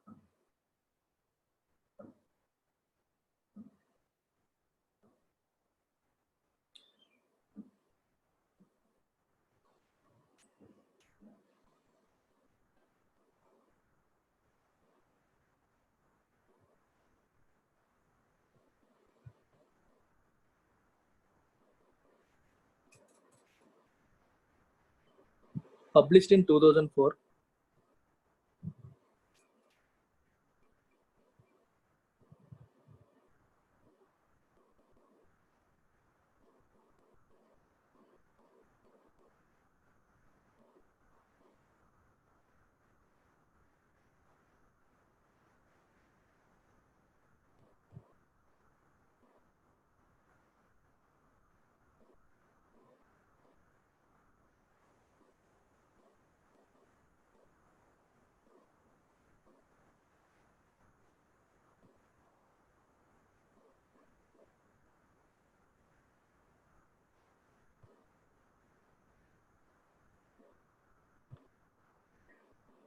Published in 2000.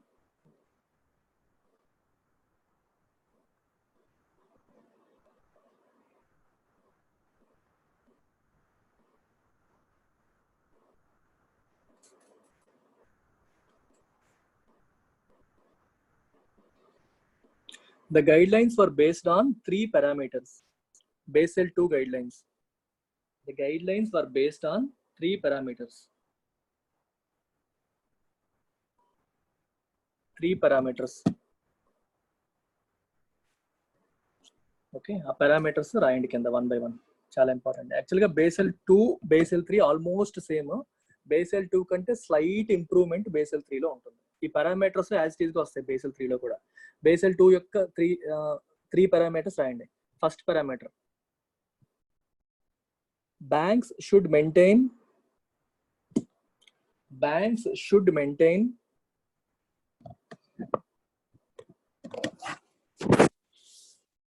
a minimum capital adequacy requirement of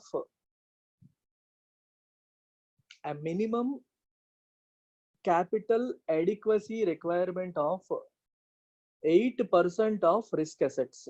basal 1 లో కూడా 8% ఉంటుంది. 8% of risk assets.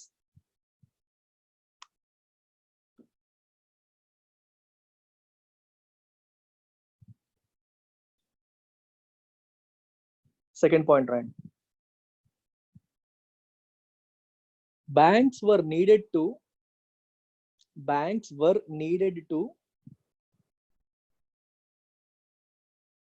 develop and use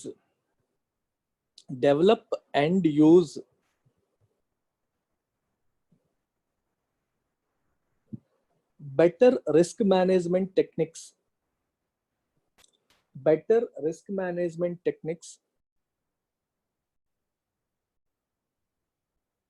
in monitoring and managing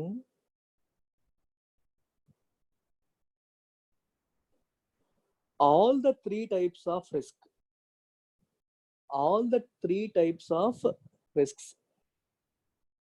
That is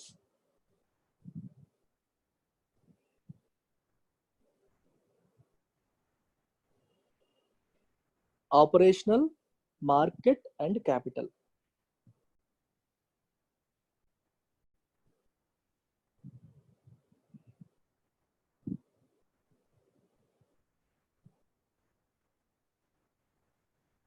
capital అంటే credit risk అని, మనం ఇచ్చే డబ్బులే పోతాయి అని.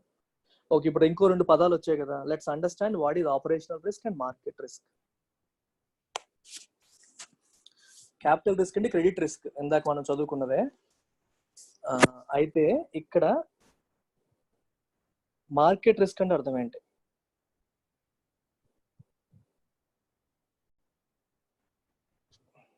లెట్స్ సే ఇందాక అనుకున్నట్టే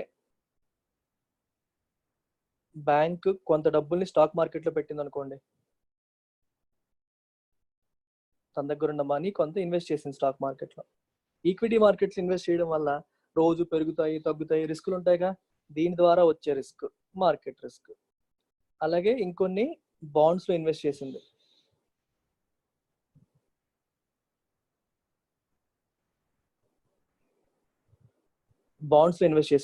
సో బాండ్స్ లో ఇన్వెస్ట్ చేయడం వల్ల కూడా ఇంట్రెస్ట్ రేట్ రిస్క్ వస్తుంది. ఇంట్రెస్ట్ రేట్స్ పెరుగుతుంటాయి తగ్గుతుంటాయి. సో ఈల్డ్ కర్వ్ అనేది ఉంటుంది. ఇది కాంప్లెక్స్ కాన్సెప్ట్. అది నా ఆపరేషన్ ట్విస్ట్ వీడియో చూస్తే మీకు ఈ బాండ్స్ కథ కంప్లీట్ గా అర్థం అవుతుంది. ఓకే, ఈ రిస్కులు ఉంటాయి. ఇవన్నీ ఏంటి, సెకండరీ మార్కెట్ లో ట్రేడ్ అవుతూ ఉంటాయి. దీనివల్ల కొన్ని రకాల రిస్కులు వస్తూ ఉంటాయి.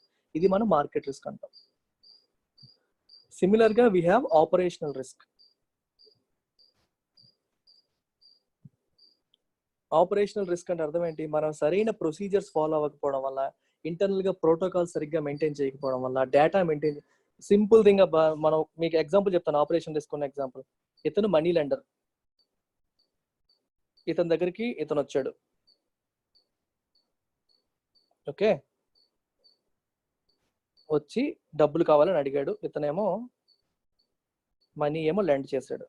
Let's say 1 lakh rupees lend చేశాడు. కానీ పత్రం రాసుకోలేదు. 1 lakh ఇచ్చానన్న విషయం రాయడం మర్చిపోయాడు. ఓకే, అతని దగ్గర గోల్డ్ తీసుకోవడం కానీ ఏదన్నా తాకట్టు తీసుకోవడం కానీ మర్చిపోయాడు. హామీ లేదు, కొల్లేటరల్ లేదు.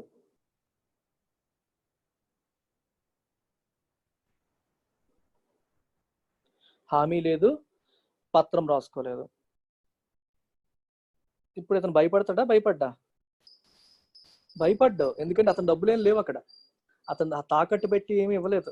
సో డైరెక్ట్గా వెళ్ళి తీసుకున్న డబ్బులు నమ్మకంతో ఇచ్చేసాడు, రాసుకోవడం మర్చిపోయాడు. This is an operational risk. అర్థమవుతుందా? ఇక్కడ సమస్య ఏంటంటే ఇతని దగ్గర డబ్బులు లేక ఇవ్వకపోవడం కాదు, ఇతను ఫెయిల్ అయ్యి ఇవ్వకపోవడం కాదు, స్ట్రిక్ట్ ప్రొసీజర్స్ మెయింటైన్ చేయకపోవడం వల్ల నువ్వే అవకాశం ఇచ్చావు. దీనివల్ల వాళ్ళు ఎగ్గొడతారు. సో ఆపరేషనల్ రిస్క్ తర్వాత క్రెడిట్ రిస్క్ గా మారుతుంది. కానీ క్రెడిట్ రిస్క్ అనేది జనరల్ గా ఎక్కడ వస్తుంది, వాడు ఫెయిల్ అవ్వడం వల్ల ఇవ్వలేకపోవడం. ఇది నువ్వే వాడికి అవకాశం ఇస్తున్నావు, నువ్వు చేసిన తప్పు. పంజాబ్ నేషనల్ బ్యాంకే మీకు ఎగ్జాంపుల్. గీతాంజలి జెమ్స్ వాళ్ళు లెటర్ ఆఫ్ క్రెడిట్ ప్రకారం అక్కడ ఏంటంటే ఒక SMS బ్యాంక్ అప్రూవల్ ఇస్తే, మీకు కంప్లీట్ స్టోరీ నేను చెప్పలేను కానీ బ్యాంక్ వాళ్ళు అప్రూవల్ ఇచ్చారు అని ఒక మెసేజ్ వస్తే వాళ్ళు అక్కడ అప్పిచ్చేస్తారు. బ్యాంక్ వాళ్ళు మాకు హామీ ఉన్నారు అన్న నమ్మకంతో. ఇన్ఫాక్ట్ జ్యువెలరీ అనమాట, జెమ్స్ అండ్ జ్యువెలరీ. విదేశాల్లో వాళ్ళు జ్యువెలరీ డైమండ్స్ కొనుక్కుంటారు. డైమండ్స్ కొనుక్కునేటప్పుడు వాడికి లెటర్ ఆఫ్ క్రెడిట్ ఇస్తాడు. ఈ కంపెనీ వాడు డబ్బులు ఇవ్వకుండా ఎల్ఓసి ఇస్తాడు, మా బ్యాంక్ కూడా మీకు తర్వాత పే చేస్తాడు అని చెప్పి. సో బ్యాంక్ హామీ ఇచ్చినట్టుగా ఒక స్విఫ్ట్ అనేది ఒక సిస్టమ్ ఉంటుంది బ్యాంక్స్ లో. ఒక SMS వాళ్ళకి వెళ్తే చాలు అనమాట. అంటే బ్యాంక్ అప్రూవ్ చేసింది, ఎల్ఓసి ఉంది, లెటర్ ఆఫ్ క్రెడిట్ ఉంది, సో నేను వెళ్ళి డైమండ్స్ ఇచ్చేయచ్చు అని చెప్పి ఇచ్చేసారు. తర్వాత వాడు ఎగ్గొట్టేశాడు. ఈ స్విఫ్ట్ మెసేజ్ క్రియేట్ చేసే ముందు ఈ బ్యాంక్ లో ఫాలో అవ్వాల్సిన ప్రోటోకాల్స్ ఫాలో అవ్వలేదు. బ్యాంక్స్ వాళ్ళకి వీడి నమ్మకం కలిగే ప్రభుత్వం చేయలేదు. అక్కడ ఉన్న ఎంప్లాయీని మేనేజ్ చేశాడు. ఎంప్లాయీని మేనేజ్ చేయడం వల్ల స్విఫ్ట్ మెసేజ్ వెళ్ళిపోయింది. తర్వాత బ్యాంక్ తగులుకుంది. అంటే బ్యాంక్ ఎల్ఓసి ఇచ్చినట్టే అయిపోయింది. వాడు వచ్చి బ్యాంక్ కోడ్ని అడిగాడు, వీడు బ్యాంక్ కట్టలేదు. ఈ ఎవరైతే అంటే మీకు ఎల్ఓసి కాన్సెప్ట్ పూర్తిగా అర్థమైతే తెలుస్తుంది. బట్ సింపుల్ ఎగ్జాంపుల్ ఏంటంటే ఆపరేషనల్ రిస్క్, ప్రొసీజర్స్ స్ట్రిక్ట్ గా లేకపోవడం వల్ల వచ్చిన రిస్క్లు అనమాట ఇవన్నీ. దీన్ని ఆపరేషనల్ రిస్క్ అంటారు. So operational risk, credit risk, market risk, ఈ 3 రిస్కుల నుంచి మనం కాపాడుకోవాలి. అందుకోసం రిస్క్ క్యాపిటల్ కొంత మెయింటైన్ చేయాలి. సడన్ గా వీటి వల్ల మనకి లాస్లు వచ్చే అవకాశాలు ఉంటాయి. అలా లాస్లు వచ్చినప్పుడు బ్యాంక్ తన ఆపరేషన్స్ సఫర్ అవ్వకుండా వాటిని అబ్జార్బ్ చేసేలాగా, రెగ్యులర్ ఆబ్లిగేషన్స్ మేనేజ్ చేసేలాగా క్యాపిటల్ మెయింటైన్ చేయాలి అనేదే basal norms.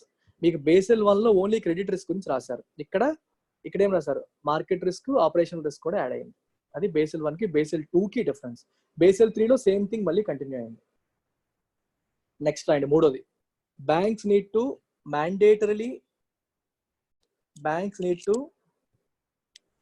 mandatorily disclose their risk exposure.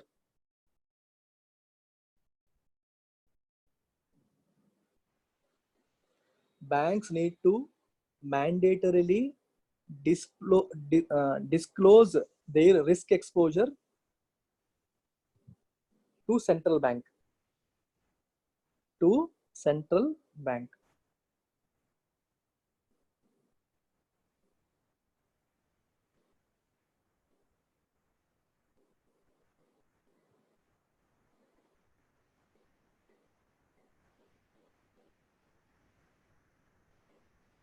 Next, move on to Basel 3.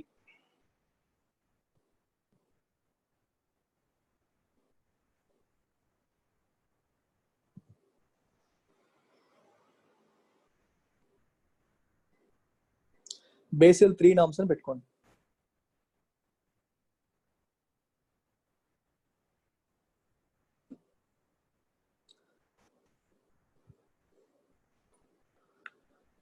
ఇప్పుడు రాయండి దాంట్లో కింద పాయింట్స్.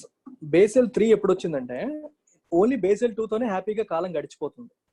కానీ మనకి 2008-9 ఆ టైంలో రిసెషన్ వచ్చింది. నేను MBA చదువుతున్న ఆ టైంలో, మీరు ఏం చేస్తున్నారో గుర్తెచ్చుకోండి. ఆ టైంలో రిసెషన్ వచ్చింది. రిసెషన్ వచ్చి వరల్డ్ లో, అమెరికాలో ఫైనాన్షియల్ క్రైసిస్ వచ్చింది. ఈ ఫినాన్షియల్ క్రైసిస్ లో అమెరికాలో ఉన్న చాలా బ్యాంక్స్ ఫెయిల్ అయిపోయి 150 ఏళ్ళ చరిత్ర ఉన్న లీమన్ బ్రదర్స్ అనే bank it filed for bankruptcy, దివాలా తీసింది. Because of loose procedures and market risk. ఇవన్నీ ఇందులో మార్కెట్ రిస్క్ వచ్చింది, ఆపరేషనల్ రిస్క్ వచ్చింది, అన్ని రిస్కులు వచ్చాయి. ఈ అన్ని రిస్కులు రావడం వల్ల వాళ్ళు అది సబ్ ప్రైమ్ మార్టిగేజ్ క్రైసిస్ అంటారు. అది ఇంకొక రోజు ఎప్పుడైనా మీకు ఇంట్రెస్ట్ ఉంటే చెప్తాను 2009లో ఏం జరిగింది అని. చాలా ఇంట్రెస్టింగ్ స్టోరీ అది. రైట్, ఆ రిస్కుల వల్ల అది ఏమైందంటే అప్పుడు ఆ బ్యాంక్ కూలిపోయింది, దివాలా తీసేసింది. అలా చాలా బ్యాంకులు అయిపోయాయి. ఒక బ్యాంకింగ్ సిస్టమ్ ఫెయిల్ అవడం వల్ల మొత్తం అమెరికాలో చాలా ఇబ్బందులు వచ్చాయి. అమెరికాలో ఇబ్బంది రావడం వల్ల ప్రపంచ దేశాల్లో అమెరికా వాడు తుమ్మితే మొత్తం అందరికి ఇంకా ఆ ప్రాబ్లం వస్తుంది, అంటుకుంటుంది. అది అలాంటి పరిస్థితి వచ్చింది. ఇండియన్ ఐటీలో రిక్రూట్మెంట్ తగ్గిపోయింది, శాలరీలు తగ్గించేశారు, చాలా మందికి ఉద్యోగాలు పీకేశారు. సేమ్ సిచ్యువేషన్ మళ్ళీ ఇప్పుడు చూస్తున్నాం COVID-19 వల్ల. అంటే 2009లో వచ్చిన దానికంటే దారుణంగా ఉంది, అది అంతకంటే ఎక్కువ ఉంది ఇప్పుడు పరిస్థితి.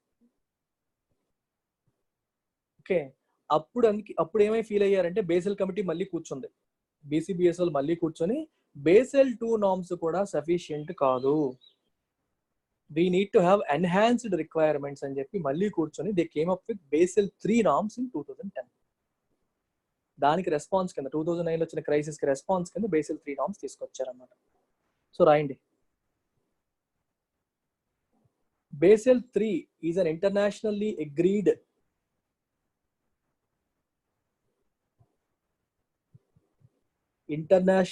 agreed set of measures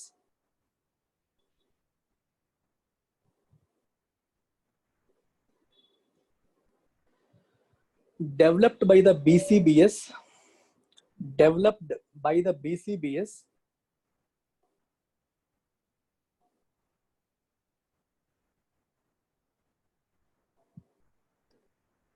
in response to the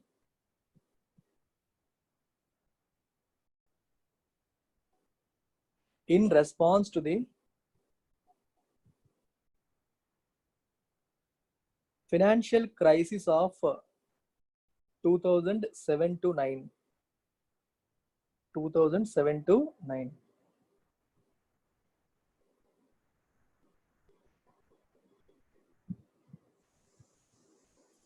Financial crisis of 2007 to 9. Full stop. The measures aim to strengthen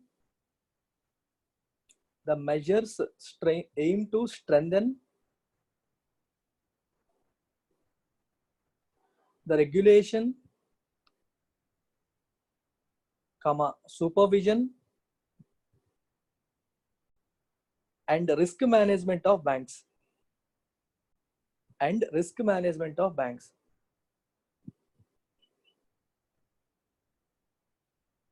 Full stop. Regulation అంటే రెగ్యులేట్ చేయడం మెథడ్స్ ని ఎవరు చేస్తారు? రిజర్వ్ బ్యాంక్ చేస్తుంది. సూపర్వైజన్ అంటే సూపర్వైజ్ చేయడం, ఇంప్లిమెంట్ చేస్తున్నారా లేదా అని చెప్పి. అలాగే రిస్క్ మేనేజ్మెంట్ అంటే వాళ్ళ క్యాపిటల్ నామ్స్ ప్రకారం మినిమం క్యాపిటల్ మెయింటైన్ చేస్తున్నారా లేదా ఇవన్నీ. Okay, full stop. Next point, BCBS members are committed to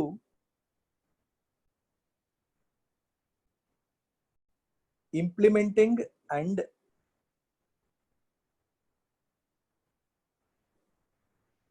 applying standards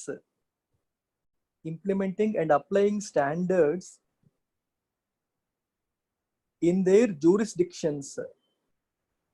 Jurisdiction అంటే అర్థం ఏంటి?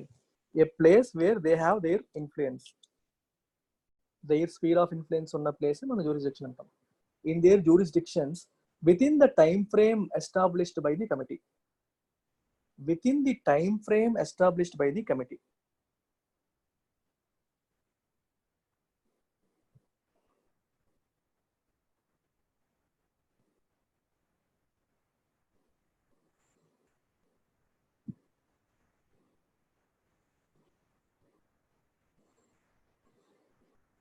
ఓకే, ఎప్పటికల్లా ఎస్టాబ్లిష్ చేయాలి అంటే ఆ టైం లోపు ఇంప్లిమెంట్ చేయాలి అని చెప్పి అనుకున్నారు.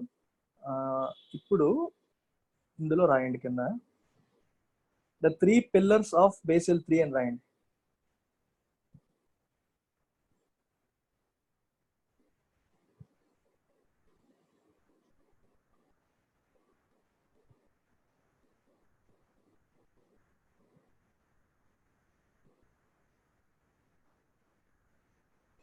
First, the enhanced minimum capital and liquidity requirement.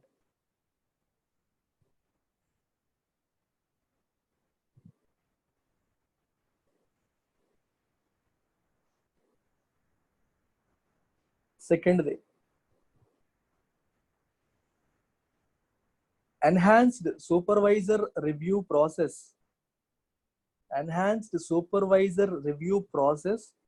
For firm-wide risk management and capital planning.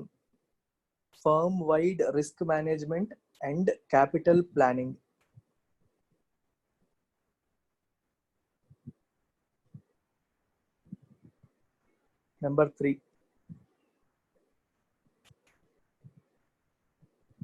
enhanced risk disclosure and market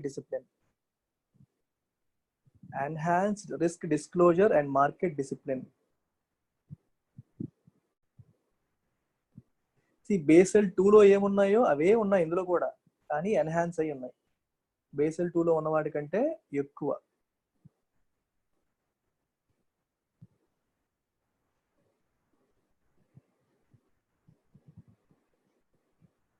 okay,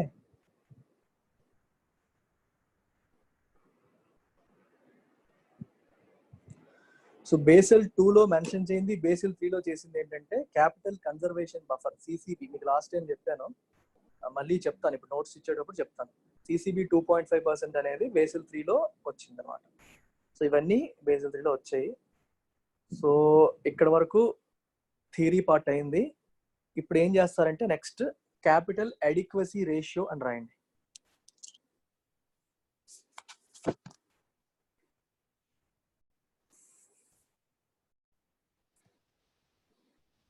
repeat చేయాలా? ఏది రిపీట్ చేయాలి చూసుకుంటా. Enhanced risk disclosure and market discipline, అది third point. Okay sir. Enhanced risk disclosure and market discipline. Risk disclosure అంటే అర్థం ఏంటి? మనకి ఏ రిస్కులు ఉన్నాయి మనం డిస్క్లోజ్ చేయాలి బయటికి. మార్కెట్ డిసిప్లిన్ మెయింటైన్ చేయాలి అంటే ఒక్క సెంట్రల్ బ్యాంక్ అనే కాదు, పబ్లిక్ గా డిస్క్లోజ్ చేయాలి చాలా విషయాలు. దాచేస్తూ ఉన్నారనుకోండి అది మంచిది కాదు. ఇప్పుడు డిస్క్లోజ్ చేయాలి అన్నప్పుడు నువ్వు భయంగా జాగ్రత్త పడతావు.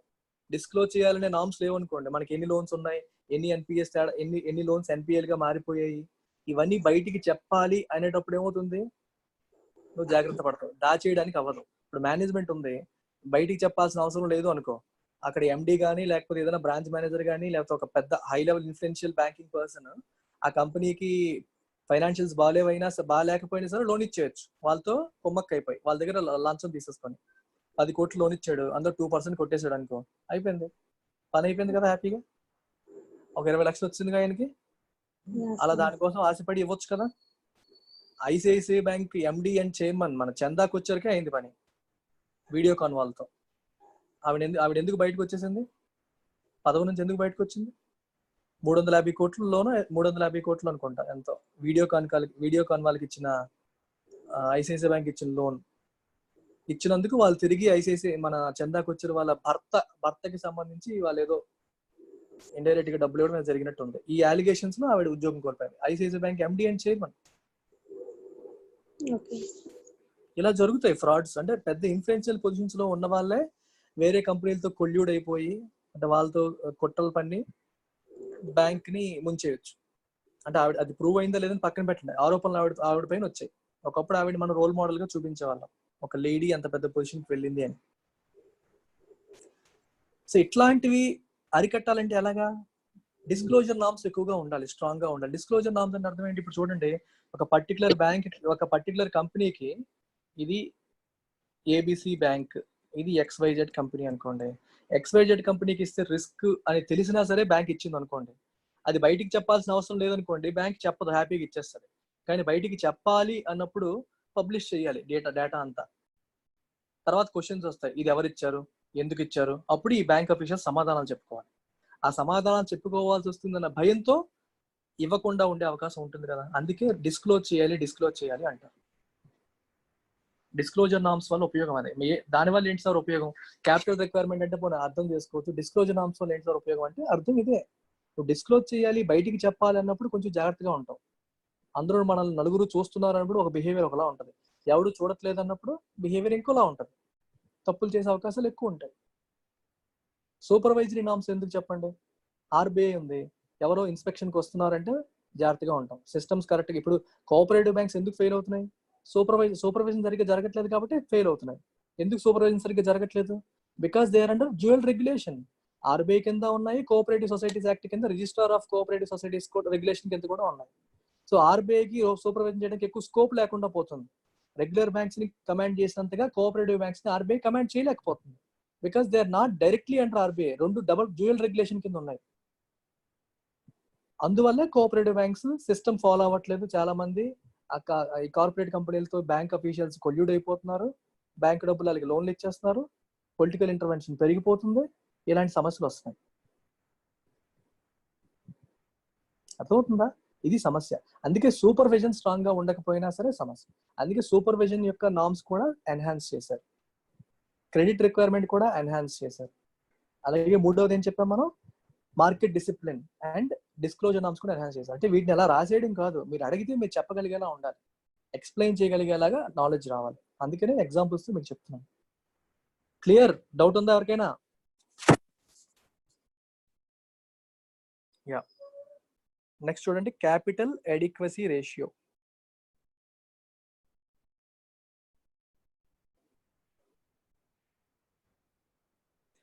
దీనికి also called capital to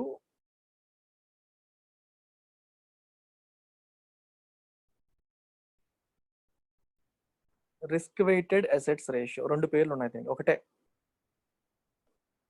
heading పెట్టుకోండి. సిఆర్ఏఆర్ అనొచ్చు లేదా సిఏఆర్ అనొచ్చు. CRAR or CAR, capital adequacy ratio or capital to risk weighted assets ratio equal to పెట్టి రాసుకోండి. మరి total capital by risk weighted assets.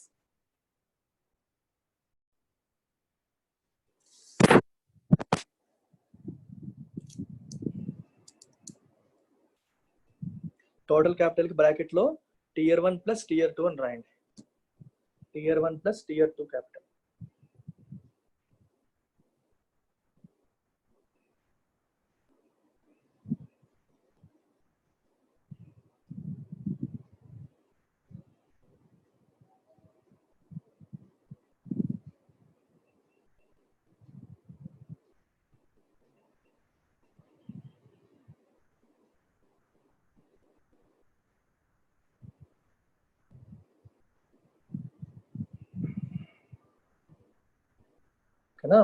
కింద రాయండి.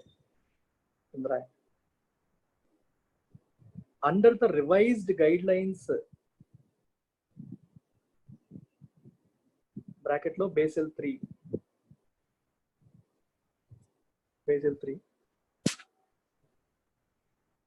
Total regulatory capital.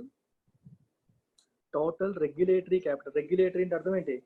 రెగ్యులేషన్స్ అంటే అర్థం ఏంటి? నువ్వు ఇలా ఉండాలి, ఇంత చెయ్యాలి, అలా చెయ్యాలి అని చెప్పేవి regulations.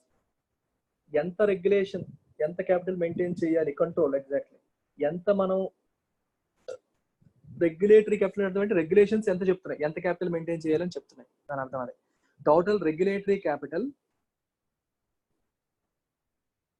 will consist of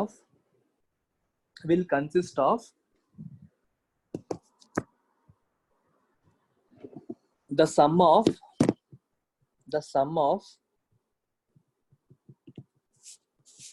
the following categories. ఇది యాజ్ పర్ ఆర్బిఐ, అంటే ఆర్బిఐ ప్లస్ బేసిల్ 3 కంటే ఇంకొంచెం ఎన్హాన్స్ చేసింది ఆర్బిఐ. కింద రాసుకుంటారు. 1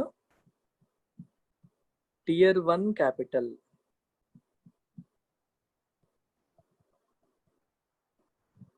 దీనికి బ్రాకెట్ లో ఏం రాస్తారు? గోయింగ్ కన్సర్న్ క్యాపిటల్ అంటారు. మీరు సింపుల్ గా అర్థం చేసుకోవాలంటే tier 1 capital is perpetual in nature. Perpetual అంటే అర్థం ఏంటి? Something that continuous without any break లేకుండా పర్మనెంట్ అని అర్థం చేసుకోవచ్చు. Permanent capital. ఇప్పుడు ఫర్ ఎగ్జాంపుల్, ఇప్పుడు నేను ఉన్నాను, ఒక 10 crores పెట్టి LTX క్లాసెస్ స్థాపించాను అనుకోండి.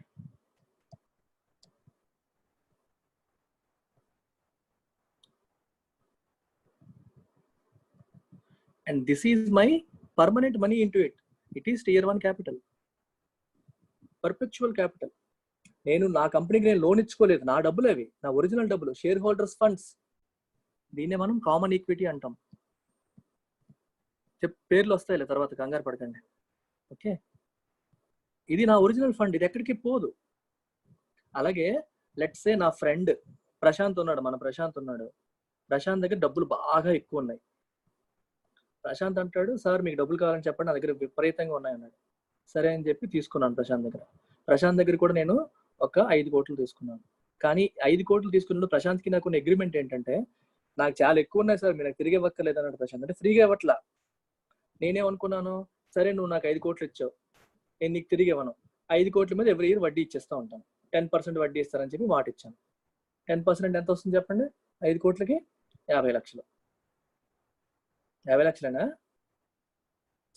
అంతే కదా, 50 లక్షలు. అండ్ ఇట్ ఈస్ పర్పెచువల్ అనుకోండి.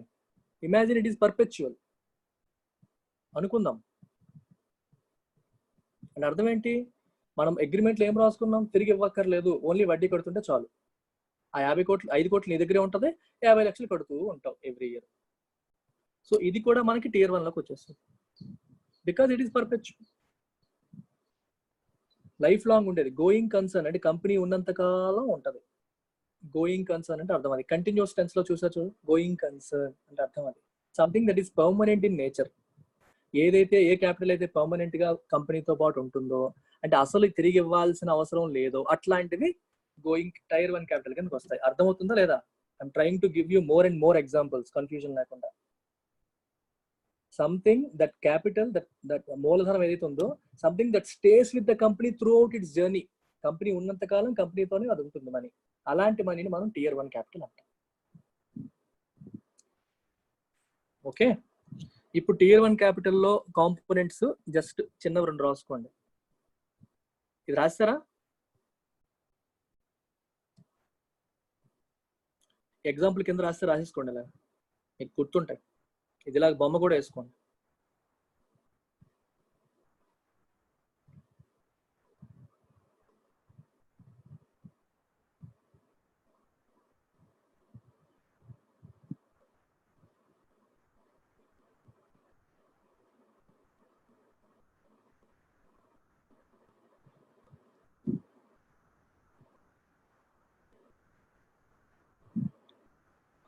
ఓకే, సో ఇందులో కాంపోనెంట్స్ అందాక ప్రస్తుతానికి కింద రాయండి, తర్వాత మరి డీటెయిల్ గా చెప్తాను.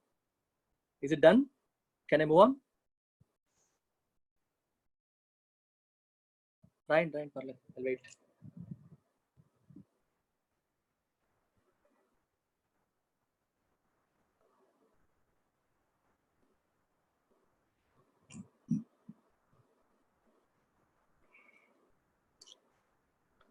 ఓకే, సో Tier 1 క్యాపిటల్ లోనే కింద రాసుకుంటారు ఏ, అది 1 అని రాశారు కదా, ఏ కామన్ ఈక్విటీ Tier 1,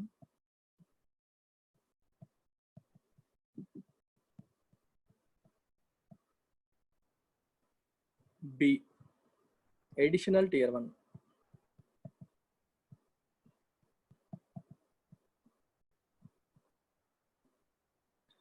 ఇలా రాసి ఊరుకోండి, వాటి మీనింగ్ చెప్తాను.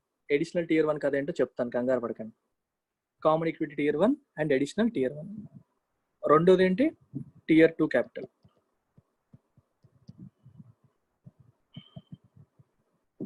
బ్రాకెట్ లో గాన్ కన్సర్న్ క్యాపిటల్. అంటే కంపెనీ ఎత్తేస్తారు అని కాదు, it comes with a time frame.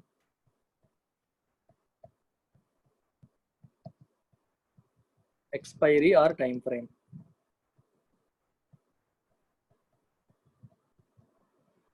Time frame తో సహా వచ్చేది Tier 2 క్యాపిటల్. టైం ఫ్రేమ్ లేకుండా పర్పెచువల్ నేచర్ తో వచ్చేది Tier 1 క్యాపిటల్. అంటే ఇప్పుడు మళ్ళీ తీసుకోండి, సేమ్ థింగ్ ఇందాక ప్రశాంత్ లాగే ఇక్కడ కూడా మనకి లెట్స్ సే, సో ఇదే బ్యాంకు బాండ్స్ ఇష్యూ చేసింది 5 years పీరియడ్కి. టైం పీరియడ్ అంతా 5 years. మళ్ళీ వాళ్ళం కొనుక్కున్నాం అనుకోండి డబ్బులు ఇచ్చి. సో ఇదేమవుతుంది? Tier 2 క్యాపిటల్ అవుతుంది. ఎందుకు Tier 2 క్యాపిటల్ అవుతుంది? It comes with expiry. Are you getting it? Going concern capital అంటారు. అలాగే మనకి Tier 2 లో ఏమొస్తాయి చెప్తాను, మళ్ళీ డీటెయిల్డ్గా వెళ్దాం మళ్ళీ. సో ప్రస్తుతానికి జస్ట్ ఇలా పైన ఇది గాన్ కన్సర్న్, అది గోయింగ్ కన్సర్న్, ఈ రెండు అర్థం చేసుకోండి. ఇప్పుడు ఇన్ని రోజుల్లో ఇచ్చేయాలని నేను ఎందుకంటాం? ఏమో తర్వాత నువ్వు ఉంటావో ఉండవో, 5 yearsకి ఇస్తాను, నువ్వు పోతావేమో, అంతే కదా, అందుకనే కదా టైం ఫ్రేమ్ పెడదాం. సో గాన్ కన్సర్న్, గాన్ అంటే పోతుందేమో, సో నాకు ఈ టైంలో ఇచ్చేయి అనే అగ్రిమెంట్తో వెళ్ళేది. గోయింగ్ కన్సర్న్ ఎక్కడికి పోదు, ఉండని నీ దగ్గర, నాకు వడ్డీ ఇస్తా ఉండు చాలు, అది గోయింగ్ కన్సర్న్. అలా అర్థం చేసుకోండి. I'm trying to make you understand it in a simpler way. Accounting terms పిచ్చిగా ఉంటుంది. CA వాళ్ళ పరిస్థితి ఎలా ఉంటుందో ఆలోచించండి ఒకసారి. మీరు అక్కడక్కడ ఎకానమీలో కొన్ని తగులుతాయి, వాళ్ళు మొత్తం అంతా లైఫ్ ఇలాగే ఉంటుంది, పిచ్చిగా ఉంటుంది.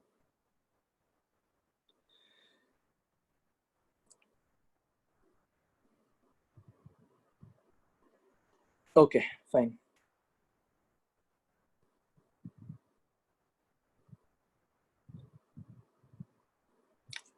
సర్లేండి, 1 అయిపోయింది, నాకు ఎనర్జీ అయిపోయింది. నెక్స్ట్ క్లాస్ కూడా చెప్తాను, గాబరపడి ఫాస్ట్గా చెప్పడం వల్ల ఉపయోగం లేదు. నెక్స్ట్ క్లాస్ ఏం చేస్తామంటే ఇది ఎంత ఉండాలి, ఇది ఎంత ఉండాలి, ఇందులో ఏమేమి వస్తాయి, ఇందులో ఏమేమి వస్తాయి, tier 2 క్యాపిటల్లో ఏమేమి వస్తాయి, ప్రతిదీ డీటెయిల్డ్గా వెళ్తా. And I'm not going to give up on this. నేను ఎప్పటి నుంచి అనుకుంటున్నాను బేసల్ నామ్స్ని. జ్యూరిస్డిక్షన్ అంటే అర్థం ఏంటి? పోలీస్ స్టేషన్ తీసుకో, ఎగ్జాంపుల్ చెప్తాను.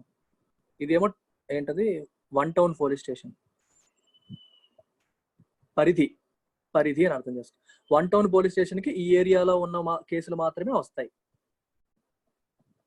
ఇది వేరే ఏరియా అనుకోండి, ఈ కేసెస్ 1 టౌన్ తీసుకుంటాడా? తీసుకోడు, అది 2 టౌన్ అంటాడు. వాడు ఏమంటాడు? అది మా జ్యూరిస్డిక్షన్ కాదు అంటాడు.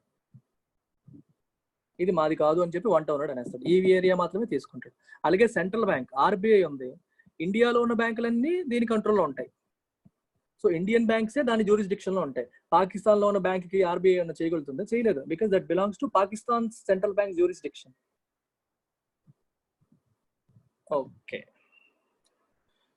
Cool, thank you very much. Doubts ఏమైనా ఉన్నాయి ఎవరికైనా?